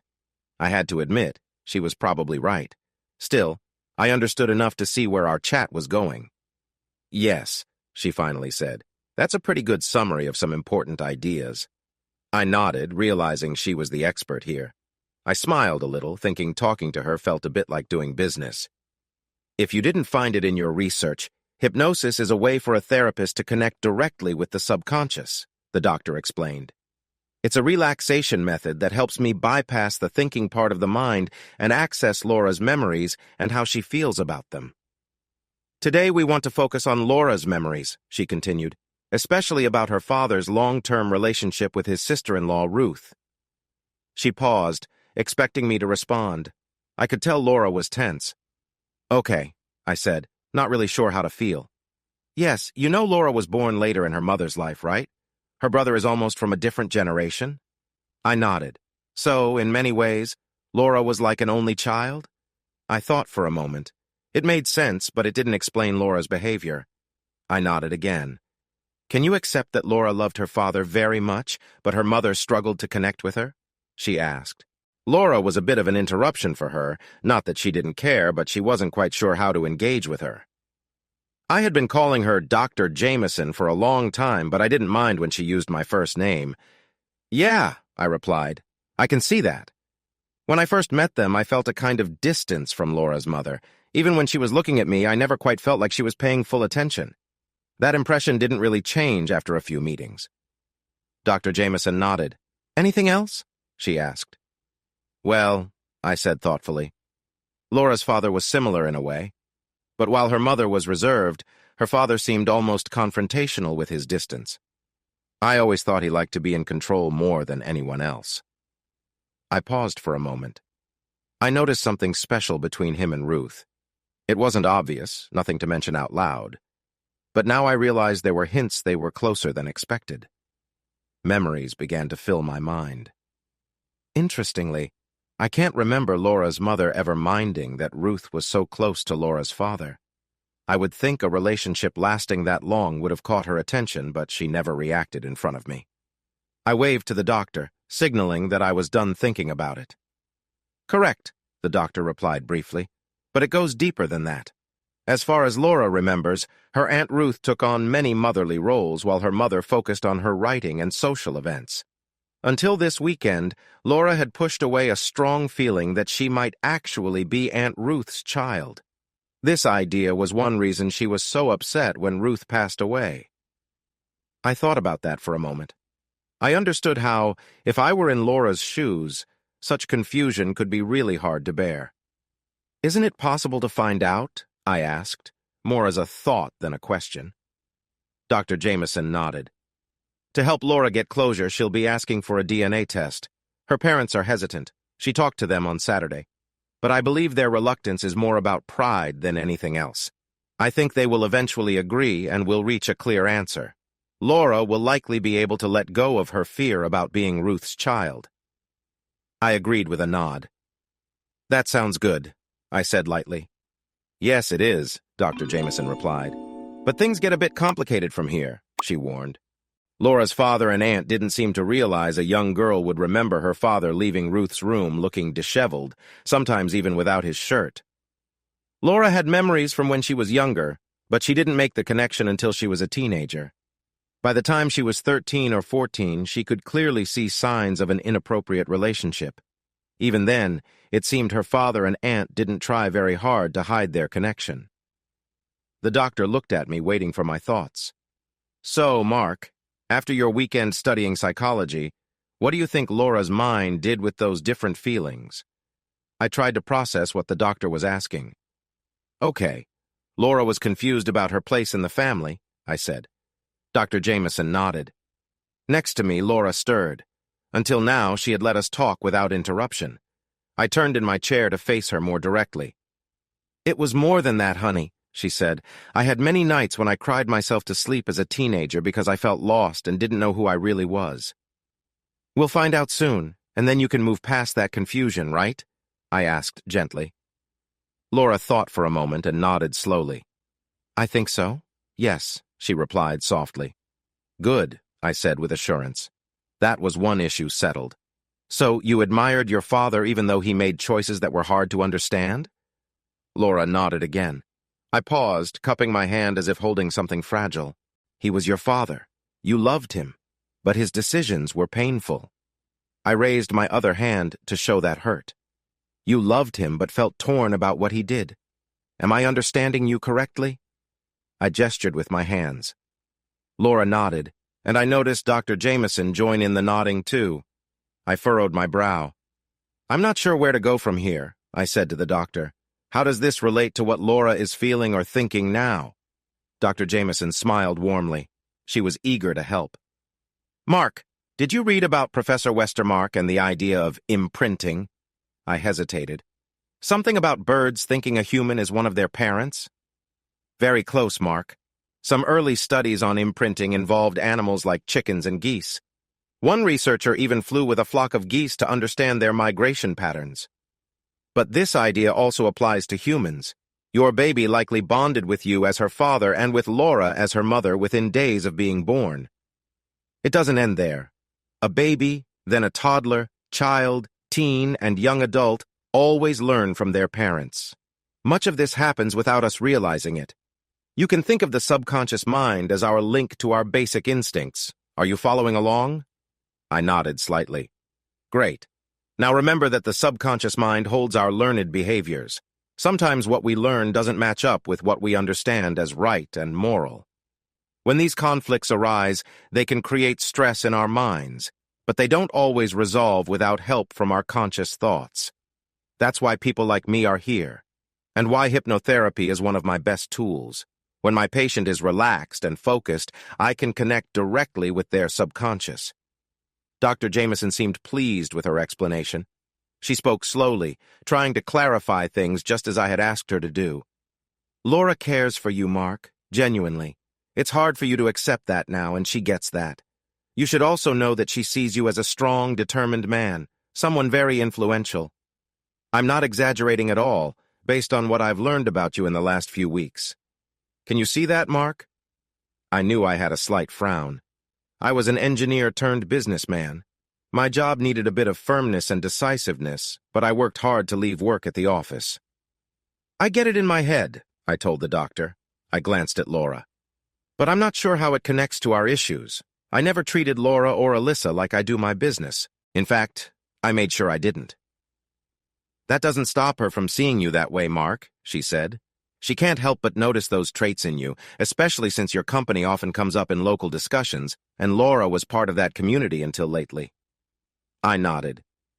All right, Mark, this is where things change, Dr. Jameson said, taking a breath. Laura tensed next to me. Mark, you must remember that the way we think doesn't apply the same way to our deeper thoughts, okay? I shrugged. She knew her stuff. Let's be clear, she continued. In her deeper thoughts, Mark, Laura sees your status in the community as equal to or even greater than what her father had when she was younger. The doctor studied me closely. Laura was watching my reactions nervously, her fingers twisting together. I stayed silent, thinking hard. I didn't like where my thoughts were leading me. Clearing my throat, I asked, Laura sees me, or did see me, as taking her father's place. The doctor shook her head firmly. No, it's not like that at all. Then could someone explain it to me? I asked, feeling impatient. Laura saw you as a strong, confident person, similar to her father's presence, the doctor explained slowly. But she also sensed on a deeper level that her father was not always honest. That feeling became part of her instincts. I tried to take this in. I turned to Laura. You thought I was being dishonest? I asked, surprised. Is that why you acted the way you did? My doubt was clear. What made you think that? No, that's not it, Mark, Dr. Jameson interrupted. I waited, half turned towards Laura, but also looking at the doctor. You see, on a deeper level, Mark, just remember it wasn't something she thought about consciously. Laura's instincts led her to believe you might behave in a similar way. I stayed quiet. My mind was racing. Dr. Jameson licked her lips. Mark, she saw that as something strong people might do. If you had been unfaithful, she might have ignored it. If she'd seen me with someone else and couldn't overlook it, she might have quickly accepted it, no matter what her mind told her. Her mom's easygoing nature had influenced her too. I frowned. But you weren't doing anything wrong, Mark, the doctor said to me. You were clearly focused on work, and even Laura's hidden feelings couldn't change the fact that those late meetings or dinners were just that. I looked at her in silence. So, she reacted differently? I said with a hint of sarcasm. Exactly, Dr. Jameson replied firmly. I felt surprised and uneasy. As the doctor spoke, I felt a chill run through me. I was struggling to keep my emotions in check. Her inner feelings thought that some families face tough moments like this. When you didn't... Before I knew it, I was on my feet, not fully aware of how I got there. This is ridiculous, I said slowly. This doesn't explain my wife's choices or the strain on our marriage, especially not for our daughter. I turned and walked out of the room before Dr. Jameson or Laura could answer. I didn't stop until I reached my large SUV. Laura's story. I stand in front of my mirror, looking at my reflection. I appear just as I always have, if the mirror is telling the truth. I'm still 5 inches tall with the same shoulder-length brown hair and green eyes. My skin still looks smooth, even though I'll be 30 this fall. The faint freckles across my nose are still there. When I take off this dress, I'll see the same shape I had after Alyssa was born. Mark always said he found me beautiful. I wish I could see myself that way, but I know better. My hips gently curve out from a narrow waist. Mark used to love watching me move. He found happiness in seeing me glide across the room. He doesn't say that anymore. These days, I'm unsure of who I am. I look into my eyes in the mirror, trying to understand, but they show me nothing. I struggle to explain to Mark how much I hurt him with my choices. The heaviness of my actions weighs on me constantly. I can't escape it. I wish I could tell my husband, my love, how I truly feel, but I fear he won't listen. I think I've caused him too much hurt. We haven't spoken much since that day when Mark left the doctor's office, just small talk about things for or with Alyssa. I don't know what else to say to him. Dr. Jameson says I need to let go of my guilt, but I don't know how to do that. The memories of how I spoke to him that night linger with me every day. I can't sleep without recalling those moments. I don't deserve someone like Mark. He's right to keep his distance from me. I can't put into words how those long months feel so distant to me. I felt like I was floating. Nothing seemed stable beneath my feet, but in my mind I was walking on a thin line where one wrong move could mean trouble. That's how I saw my life. How can I explain the confusion that filled my mind for so long? I couldn't think straight. When Mark talked to me, his words were just sounds lost in the turmoil in my head. I wanted to understand him, but it was too hard. It's tough to remember the things I did back then. I try because I need to understand them to heal, but there's hardly anything to hold on to. Everything from that time feels like it happened to someone else, even though I was there watching myself. Dr. Jameson nods when I share these feelings. She says she understands, but I'm not sure anyone really can. Sometimes I feel like I might burst, and all the pieces of me could fly away. I don't know where this will end. I think that one day, everything will calm down again. It's been 3 months now. 3 months since Mark and I spoke to Dr. Jameson in her office. I feel better now. I'm not scared anymore when she wants to put me into what she calls a light trance. She does it quickly now. It's not like you see in magic shows, but I can focus much better, and she can ask me anything.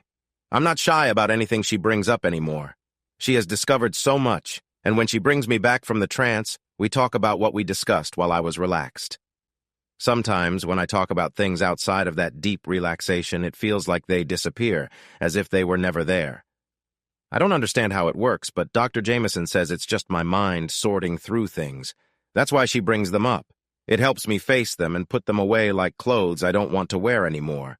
It feels good to let those things go. I feel refreshed, but the sadness returns when I think about my daughter and my husband. Baby steps, Dr. Jameson reminds me.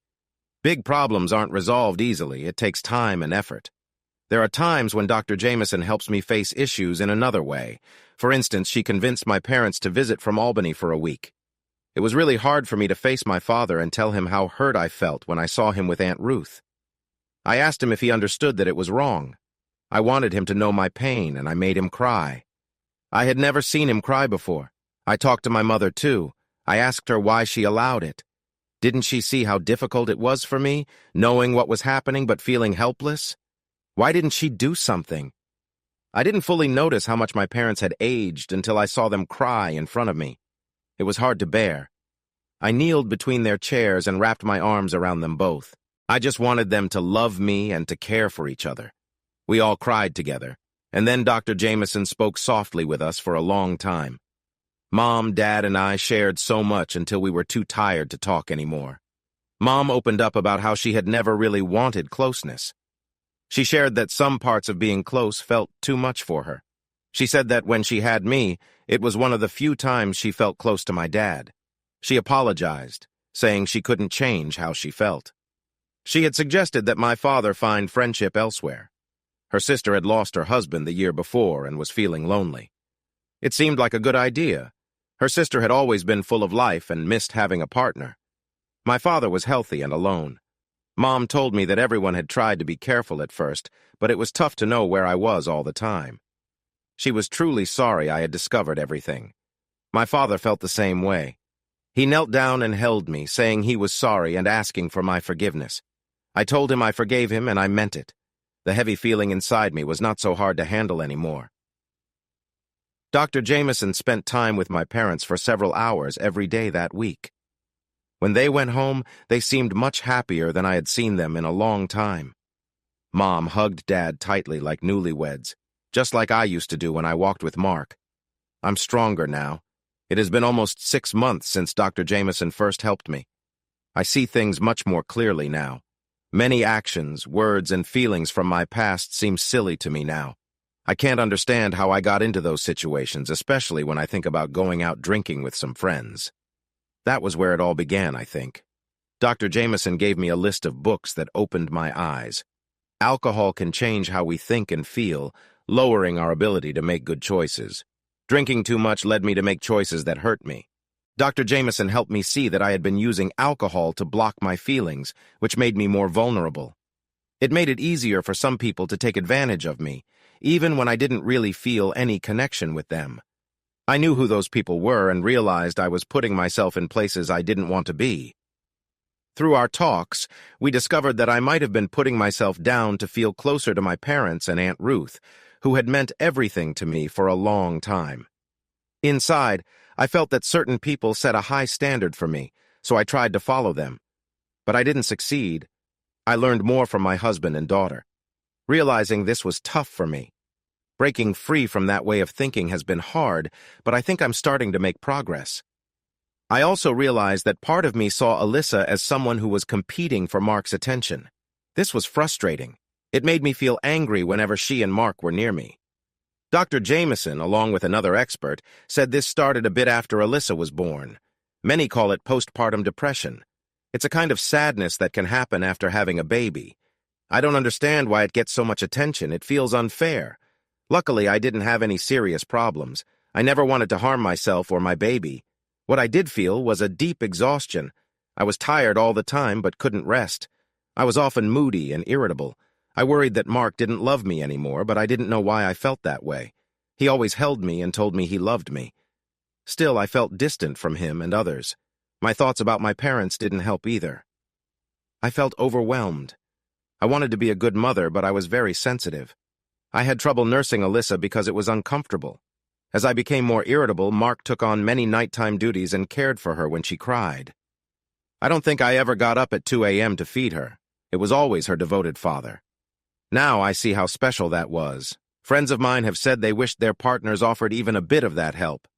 Dr. Jameson also suggested that my hormones might have been out of balance. For a long time, I felt uneasy about physical closeness. When I finally felt ready, it seemed to take time for us to reconnect. Even when we did, I might have still held back, but I'm not sure if that's a clear memory or just how I see things now. I let myself be guided by someone else, which caused some confusion in my life, but it's hard to say exactly what happened. I feel at peace with this view, even if it's not completely clear, and Dr. Jameson says that's what is important. I often feel frustrated with myself. How could I have made such poor choices? Many things I did during that difficult time don't make sense to me now. It's been 8.5 months since my husband and I met with Dr. Jameson to talk about my first hypnosis session, what she calls deep relaxation hypnotherapy.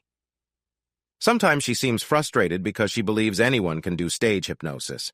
However, it takes skill and professionalism to really help people with their challenges using these techniques. She has taught me how to use self-hypnosis and how to find hidden thoughts when something is bothering me. She has also helped me notice when I'm upset. It seems so simple now, and I can't believe I didn't understand this before I made things difficult for myself. Sometimes, the shame from my past actions feels almost too much to handle. Even though my parents and Aunt Ruth had their own issues, they taught me to behave properly. They never acted in an inappropriate way. Dr. Jameson and I realized that part of me was pushing back against my own choices. I discovered that I was making poor choices, hoping that Mark would notice and step in to help. This was not a good way to cope, and I can't believe I let it go that far. I knew Mark worked for a major investigative agency, and I was likely to get caught eventually. Being careless only made that happen faster. We still haven't figured out why I chose that way to escape the life I had fallen into. Dr. Jameson reminds me that our minds think differently when we're not fully aware. Though this can be frustrating, therapy is helping me understand myself better, and I am determined to never let my life get out of control again. I am learning how to pay attention to my own actions. I can also share what I learn with others. Last week, I started volunteering at the support hotline downtown. And I think Shirley, a friend I used to drink with, is thinking about getting help for her problems. I told her I'd go with her to a meeting and help her find a sponsor. She was really thankful to have someone who cared, and it felt good to be there for her. I want to support her on her journey. As for me, I recently tried a small sip of wine, and it didn't sit well with me at all. Christmas has come and gone, almost a year since I first learned about hypnosis. I see Alyssa 2 or 3 times a week. Mark lets me visit her anytime. I just need to call him. While it's not the same as living with her and my husband, it's better than nothing. She'll be 5 in a few months, and she's growing up so fast without me. Dr. Jameson and I have very little to talk about during my visits now. I feel energized and happy to be alive all the time. I'm starting to feel good about myself. I acknowledge my past mistakes, but it feels like a different person made those choices. I have changed. I am no longer the same person who lost my husband. Lately, I've been feeling restless. It's been a long time since I shared a close bond with my husband, and I really miss him. I know I won't feel complete again until I am back with him and our child. I talked about these feelings with Dr. Jameson. I told her that I didn't think Mark loved me anymore, and I felt helpless about it. She asked me why I felt that way, so I shared how he often seemed distant and wouldn't let me get close or talk to him one-on-one. She made a noise like she was trying to sound smarter than me, but now I just stick my tongue out at her. We only do that when no one is around. She's like a sister to me, closer than my own mother was for a long time, but even that connection has changed. Mom called me the other day, and she sounded so happy. She and Dad were going on a cruise to Jamaica to reconnect, she said. I was surprised. It seems that Dr. Jameson's help and some therapy at home have brought out a side of Mom that she didn't expect. We cried a lot, but it felt like a good cry. Anyway, I told Dr. Jameson that I wanted to win my husband back, but I didn't know if I could. It felt like he didn't care. After she stopped acting dismissive, she asked me whether Mark had taken any steps to finalize the divorce. He hadn't, but I thought maybe his lawyer told him it wouldn't look good to divorce someone who was in therapy. Dr. Jameson almost made that smart sound again, but she held back. She asked if she had ever asked for money for all the time we spent together over the past year. She pointed out that Mark could have ended the therapy at any time if he wanted to by not paying for it, but he never did. I realized that meant something, even if I hadn't thought much about it before. She asked me when was the last time Mark had kept me from seeing Alyssa, and I realized he hadn't. She said I should consider these things.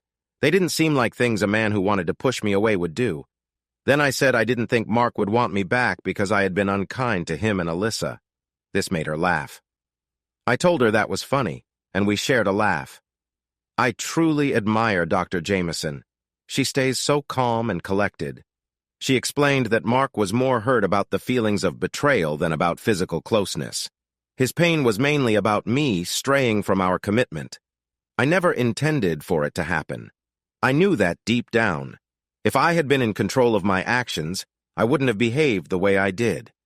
I feel uneasy when I think about the places I went and the late nights I spent out.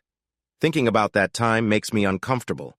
Except for a few months, I've only allowed Mark to be close to me, other than a quick kiss on the cheek. All of this is separate from the hurt I caused Mark and my little girl. I feel terrible about it, but I don't know how to say I'm sorry more than I already do whenever Mark gives me the chance. Dr. Jameson asked if Mark would be willing to come back to counseling with me. She said he likely had many feelings to work through. She said that if Mark realized I was starting to feel like myself again, he might understand that I had been lost for a while but was getting better now. This could make him want to fix our marriage instead of trying to walk away. I reminded her that the last time I tried to talk to him about working things out, he didn't even respond to me. Dr. Jameson asked how long it had been since we talked. I had to think about it. It had been months. She mentioned that a lot can happen in just a few days, let alone months. She also thought Mark might be waiting for a sign from me that I wanted to work on our relationship and build something new together. Then I had to leave because her next appointment was starting. This made me think about our situation more deeply. I noticed small signs that showed Mark wasn't completely shutting me out. One time I caught him looking at me as I walked away after dropping off Alyssa. I wondered if maybe I was misinterpreting his expression, which could have been sadness. I think I'll call him tonight. He usually gets home by 6 p.m. because he takes care of Alyssa, After dinner, they play games or watch shows or read together. He tends to be in a good mood then. I want to see if he would consider coming to some of my therapy sessions, maybe just to see how I'm doing. I hope that might matter to him. I really want my husband back. Being his wife and partner is what I want more than anything. If he welcomes me back, I know it will make our daughter happy again because she'll have a mom with her all the time. First things first, though, I need to win my husband back. I'm committed to this. I have a grandson, Carl said. I looked at him over my coffee cup. Sometimes I felt like I was keeping the coffee shop afloat with how much I drank. The office always had a big pot brewing, and I usually took more than my share. Lately, I had to switch to decaf in the afternoons, or I'd end up feeling restless when I got home to Alyssa. Carl preferred tea and seemed to avoid my coffee habit. Yeah, I know, I replied. 2 of them. I've seen them a couple of times. Carl often brought his family to gatherings, so I had indeed met his grandkids more than a couple of times. He was shaking his head. No, he said, I have 3 grandsons. This was news to me. I didn't say anything, though. Carl had become one of my closest friends over the past year and a half. He had helped me figure out what was happening with my wife, and then discreetly ended the investigation team that had worked with me. There was only Carl and Maggie left in the room, my secretary who knew all about the sad situation. My daughter Janet's oldest boy, Zane, has been in care for years, Carl said softly. He's 15 now. I didn't know Carl, I replied gently. I'm so sorry. I should have noticed. I felt bad. He dismissed it with a wave. Not at all, he said. He was already getting help in Colorado when I started here, and he's not part of our daily lives anymore, although we visit him when we can. I nodded, still feeling uneasy. I felt as if I had let him down. Zane is tall for his age, already 6 feet, Carl reflected. His weight goes up and down. 1 minute he might be 250 pounds, and then he could drop to 170 if he forgets to eat. Carl shifted in his chair, making the leather squeak under him. Zane struggles with thoughts that can lead to difficult actions. He often seems lost in his mind, Carl continued, staring at the drink in his hands as he moved it slowly. Physically, he's strong, but mentally he still has a lot to learn. Some days he seems like a sweet child. Other days, when he feels anxious, it can be tough for everyone around him. My daughter found it hard to manage. He's been bigger and stronger than she is since he was young, which made it necessary for him to be in a care center. Carl stirred his coffee, even though it didn't need it, looking thoughtful. We hope they can help Zane learn to cope so he can live on his own one day, but we can't be sure. He understands the difference between his thoughts and reality now. We have hope for him. He's doing better with some of the help he's receiving. He coughed lightly, glancing at me. Have you seen the movie A Beautiful Mind? He asked. I nodded. Well, he said, the doctors say that is my daughter's boy. If you want to understand Zane, that's the one to watch. I nodded again, lost in thought about the emotional parts from that film. I shook my head, wishing I could do more. I'm really sorry, Carl, I said, struggling to find the right words. I wish I'd known, I added. He shook his head. Nothing you can do, he said simply. I'm not someone who shares these kinds of feelings easily. For the first time in a while, he turned his body to face me directly. Boss, I'm proud of my grandson, but I don't often talk about him. My wife and I keep our feelings about him inside because it brings up sad memories that can make our days tough. You know what I mean? I nodded, my expression showing understanding and sympathy for my friend. He looked away for a moment. What I wanted to say is, it's not Zane's fault, you know. He didn't choose to feel distant from us, unable to reach him or help him. Carl cleared his throat and took a sip of coffee, giving me a moment to gather my thoughts. Boss, he said carefully, you've let me into your world more than I ever expected. You've trusted me to handle my part of the company my way, and I appreciate that. I respect you more than anyone I've worked for, and I think you respect me too. I nodded. I did. The thing is, boss, he started, I just can't stand by and watch. I raised my hand to stop him.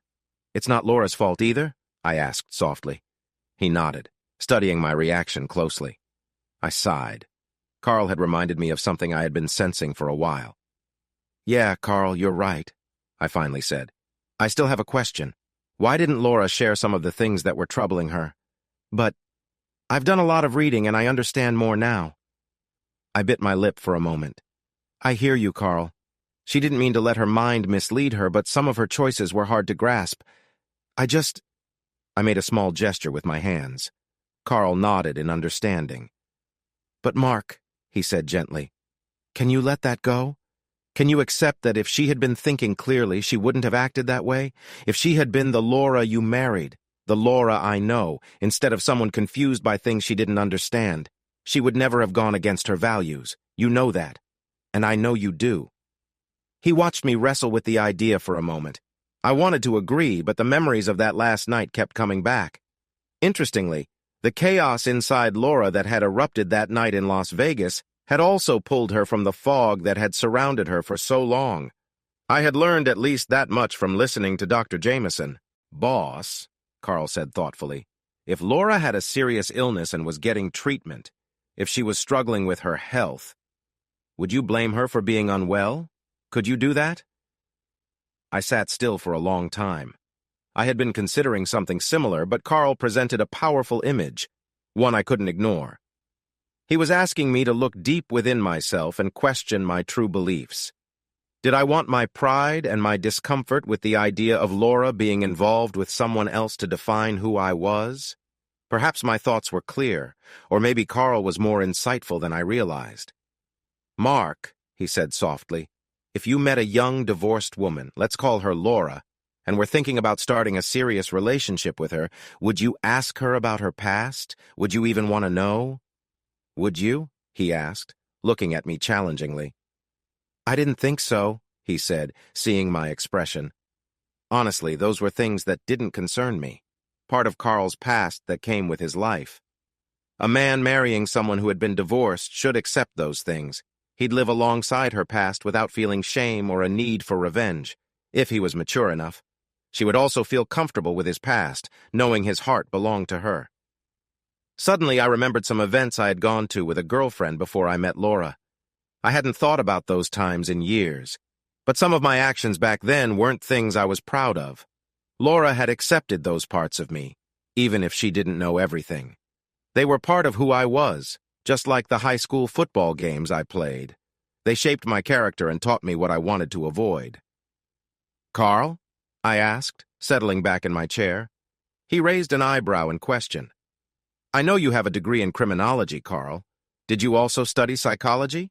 I asked with a small smile. He smiled and shook his head. Nope, he replied. But I was a cop for 17 years. You see all sorts of situations driving a patrol car. His face grew serious. My grandson has taught me a lot, too. I wish I had started that relationship with a better mindset. I raised my hand to pause him. Don't be too hard on yourself, Carl, I said kindly. We all learn as we go, and I've learned a lot today, my friend.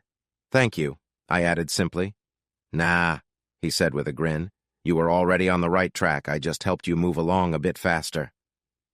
Just then, the phone rang, interrupting what I was about to say. It was Maggie on the intercom. Yes, Maggie? I said, pressing the button for speakers. Mark, Laura is on the phone, she said quietly. I paused for a moment. Please put her through, I said after a bit. I turned to apologize to Carl for taking the call, but he was already slipping out the side door to his office. He gave me a thumbs up before disappearing. Doctor, I said quietly, I've found ways to deal with almost everything about this situation, but I still struggle to understand why my wife didn't talk to me about her worries from the start. I might not have understood at once, but she could have at least said something. The doctor looked at me thoughtfully for a moment. I knew she remembered the time I had walked out when something she said upset me. I'm not going anywhere, I told her with a wry smile. Her eyes opened wide for a moment. She looked surprised that I could understand her feelings. Then she smiled back at me. She wasn't able to explain her thoughts well enough to even understand them herself, Mark, the doctor said. And that's if she even noticed when she started having those thoughts, she added. Laura didn't have the skills to handle her feelings back then. I do now, Laura said strongly. I'll talk to you about anything that bothers me whenever needed, she finished. I blinked, surprised. I don't think that will be necessary, I murmured. The two women laughed, and it made me feel happy to hear Laura's joyful laugh. It had been a long time since I'd heard that sound. She took my hand, holding it between both of hers tightly. We sat close together, our arms brushing against each other. I felt at ease with this closeness, having grown more comfortable thanks to Carl, and I wasn't going back. As Laura mentioned, Mark, she has the skills now to sort through her feelings and any lingering thoughts. While there's no way to be certain, she is much better prepared now.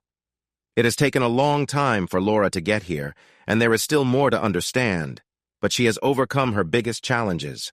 There may be things you both need to face together, but Laura and I believe that her past issues will not weigh her down in the same way again. "And what about you, Mark?" the doctor asked. "Are you okay with our discussion?" I took a deep breath. "Dr. Jameson, with the support of a good friend, I've worked through most of my concerns." I gave the doctor a small smile. I had once disagreed with that term a few months ago. Recently, my friend shared his story about his grandson, who has a mental condition like the one shown in the movie A Beautiful Mind. Hearing about what Carl's family has gone through made me face my anger and see things more clearly. The doctor nodded, showing understanding for me and for Carl's family. "I had to think about many things," I continued. "I've let go of much of the anger and frustration I once felt." I paused for a moment. "I'm not saying I'm completely healed, but it doesn't control my thoughts the way it used to," I added. I turned to my wife. "There will surely be times when things get me down, and I might let my frustration slip out and hurt you with my words, Laura. But I will keep working on myself, okay?" Laura's eyes filled with tears. She could only nod and gently squeeze my hand. "Honey," I said, "part of me still wants to say there's no excuse for the past and that I shouldn't allow you back into my life, but I choose not to give in to that feeling." I looked at my wife's kind face as she listened. Last time we were in Dr. Jameson's office, she had still been weak, recovering, and very emotional. She rarely looked me in the eye with confidence. But now she seemed like the woman I married again, perhaps even a bit stronger. Sometimes the bond can be stronger than what it was made of. "I think, if I can tell you that I can forgive what you did, but also understand that I can't just forget it, then I can move on more easily." I paused, hoping someone would say something, but no one did. "I just don't think we can act like none of this happened, Laura. There's been too much hurt for that to be possible. I can get past it. But I want to learn from these tough times, Mark," Laura said gently. "I can't forget, but if I use them as reminders of what I don't want to go back to, they'll help me. Do you understand?" I did. I nodded. "Is there anything else, Mark?" Dr. Jameson asked after a moment of silence. I took a deep breath and relaxed my shoulders. "I think some people will judge me harshly, looking down on me," I admitted slowly. I wasn't used to sharing my feelings with someone I didn't know well. I'll have to handle those people in a way they can relate to. Most of them won't be people I care about, but I still need to deal with them." Dr. Jameson shook her head. "I don't believe that will happen, Mark," she said firmly. "I don't see any negative feelings in my practice. Weak people, whether they are men or women, often accept bad treatment from their partners," the doctor observed. She glanced at Laura and smiled for a moment before turning back to me. "Laura and I have talked about some things," she continued, "and if there's anyone who has taken strong steps to stop what they won't accept, it's you." She paused with her hand raised, wanting to make a strong point. "I've mentioned this before, Mark, but there's a side of you that you don't show very often, especially not to Laura. I suspect you don't show it to your child either. You can be firm and unwavering with those who do wrong by you, and Laura knows that very well now. If nothing else comes from this, she understands that you won't tolerate behavior like what she showed before." She shivered slightly. "Oh, and I doubt many people will have a negative view of you," she added. "They'll see your kindness and notice the love between you two, rather than focus on what led you to this point." She looked at me with a smile. "Still, if you need to stand up to someone who's not honest, then do it," she said. "I'll hold your coat while you talk to them, sweetie," Laura offered gently. "And then we'll walk home together, okay?" I struggled to buckle the car seat in the truck. It wasn't easy. Trucks aren't made for small kids and car seats. but I managed in the end. Alyssa had been waiting for a while, starting to lose her patience. As soon as I finished, she hopped into her seat. "Hurry, Daddy," she said, urging me to fasten her lap belt and shoulder straps. "Shoes off or on?" I joked. This time, my 5-year-old daughter paused. She was a bit older now, but still enjoyed the tickling that came with taking her shoes off. She didn't really like the car seat anymore, but I wanted to make sure she was safe while I drove. "On," she finally decided. "Let's go now, Daddy," she insisted. I smiled. "I'm going as fast as I can, sweetheart," I replied. I shut the passenger door, ran around the front so she could see I was hurrying, and climbed into the truck. In a few minutes, we were on the open road, speeding out into the countryside. We were headed to Alyssa's Uncle Dan's house, and we were eager to get there. Laura had been staying with her brother Dan for a year and a half while we worked on fixing our relationship. Today, my daughter and I were bringing her mother and my wife back home, where she belongs. Epilogue. That wasn't the end of our journey, of course. Laura and I still had a lot of trust issues to work through. I know I kept an eye on everything she did for a long time. I'm sure sometimes my doubts showed, but Laura always took the time to answer my questions. I think she might have felt annoyed sometimes, but she handled it well. Maybe she thought it was something she had to do. 2 years ago, she called me almost in tears, begging me to understand that she was stuck in traffic and couldn't get home when she said she would. I had to help her calm down so she could drive safely. I saw on the traffic map that there was a big accident on the interstate ahead, and the traffic was backed up for miles. I suggested she take the next exit and told her which streets would help her get home faster than waiting. The truth is, her worries made me less anxious. I've moved past most of my doubts now, but we both remember why we feel uneasy about unplanned delays. I also make sure to let her know when I'm running late. We no longer discuss the reasons behind it. I sit in the dark of our living room with just the moonlight coming through the side window. I enjoy this time of night. There are no car noises and no rush or commotion outside to disturb me. Only the quiet of the night surrounds me, wrapping me in calmness. Hey, listeners! If you enjoyed watching this video and want to stay updated with our latest content, don't forget to hit that subscribe button and turn on notifications. You won't want to miss out on what's coming next. Thanks for watching, and see you in the next video with Queen Cheating Tales.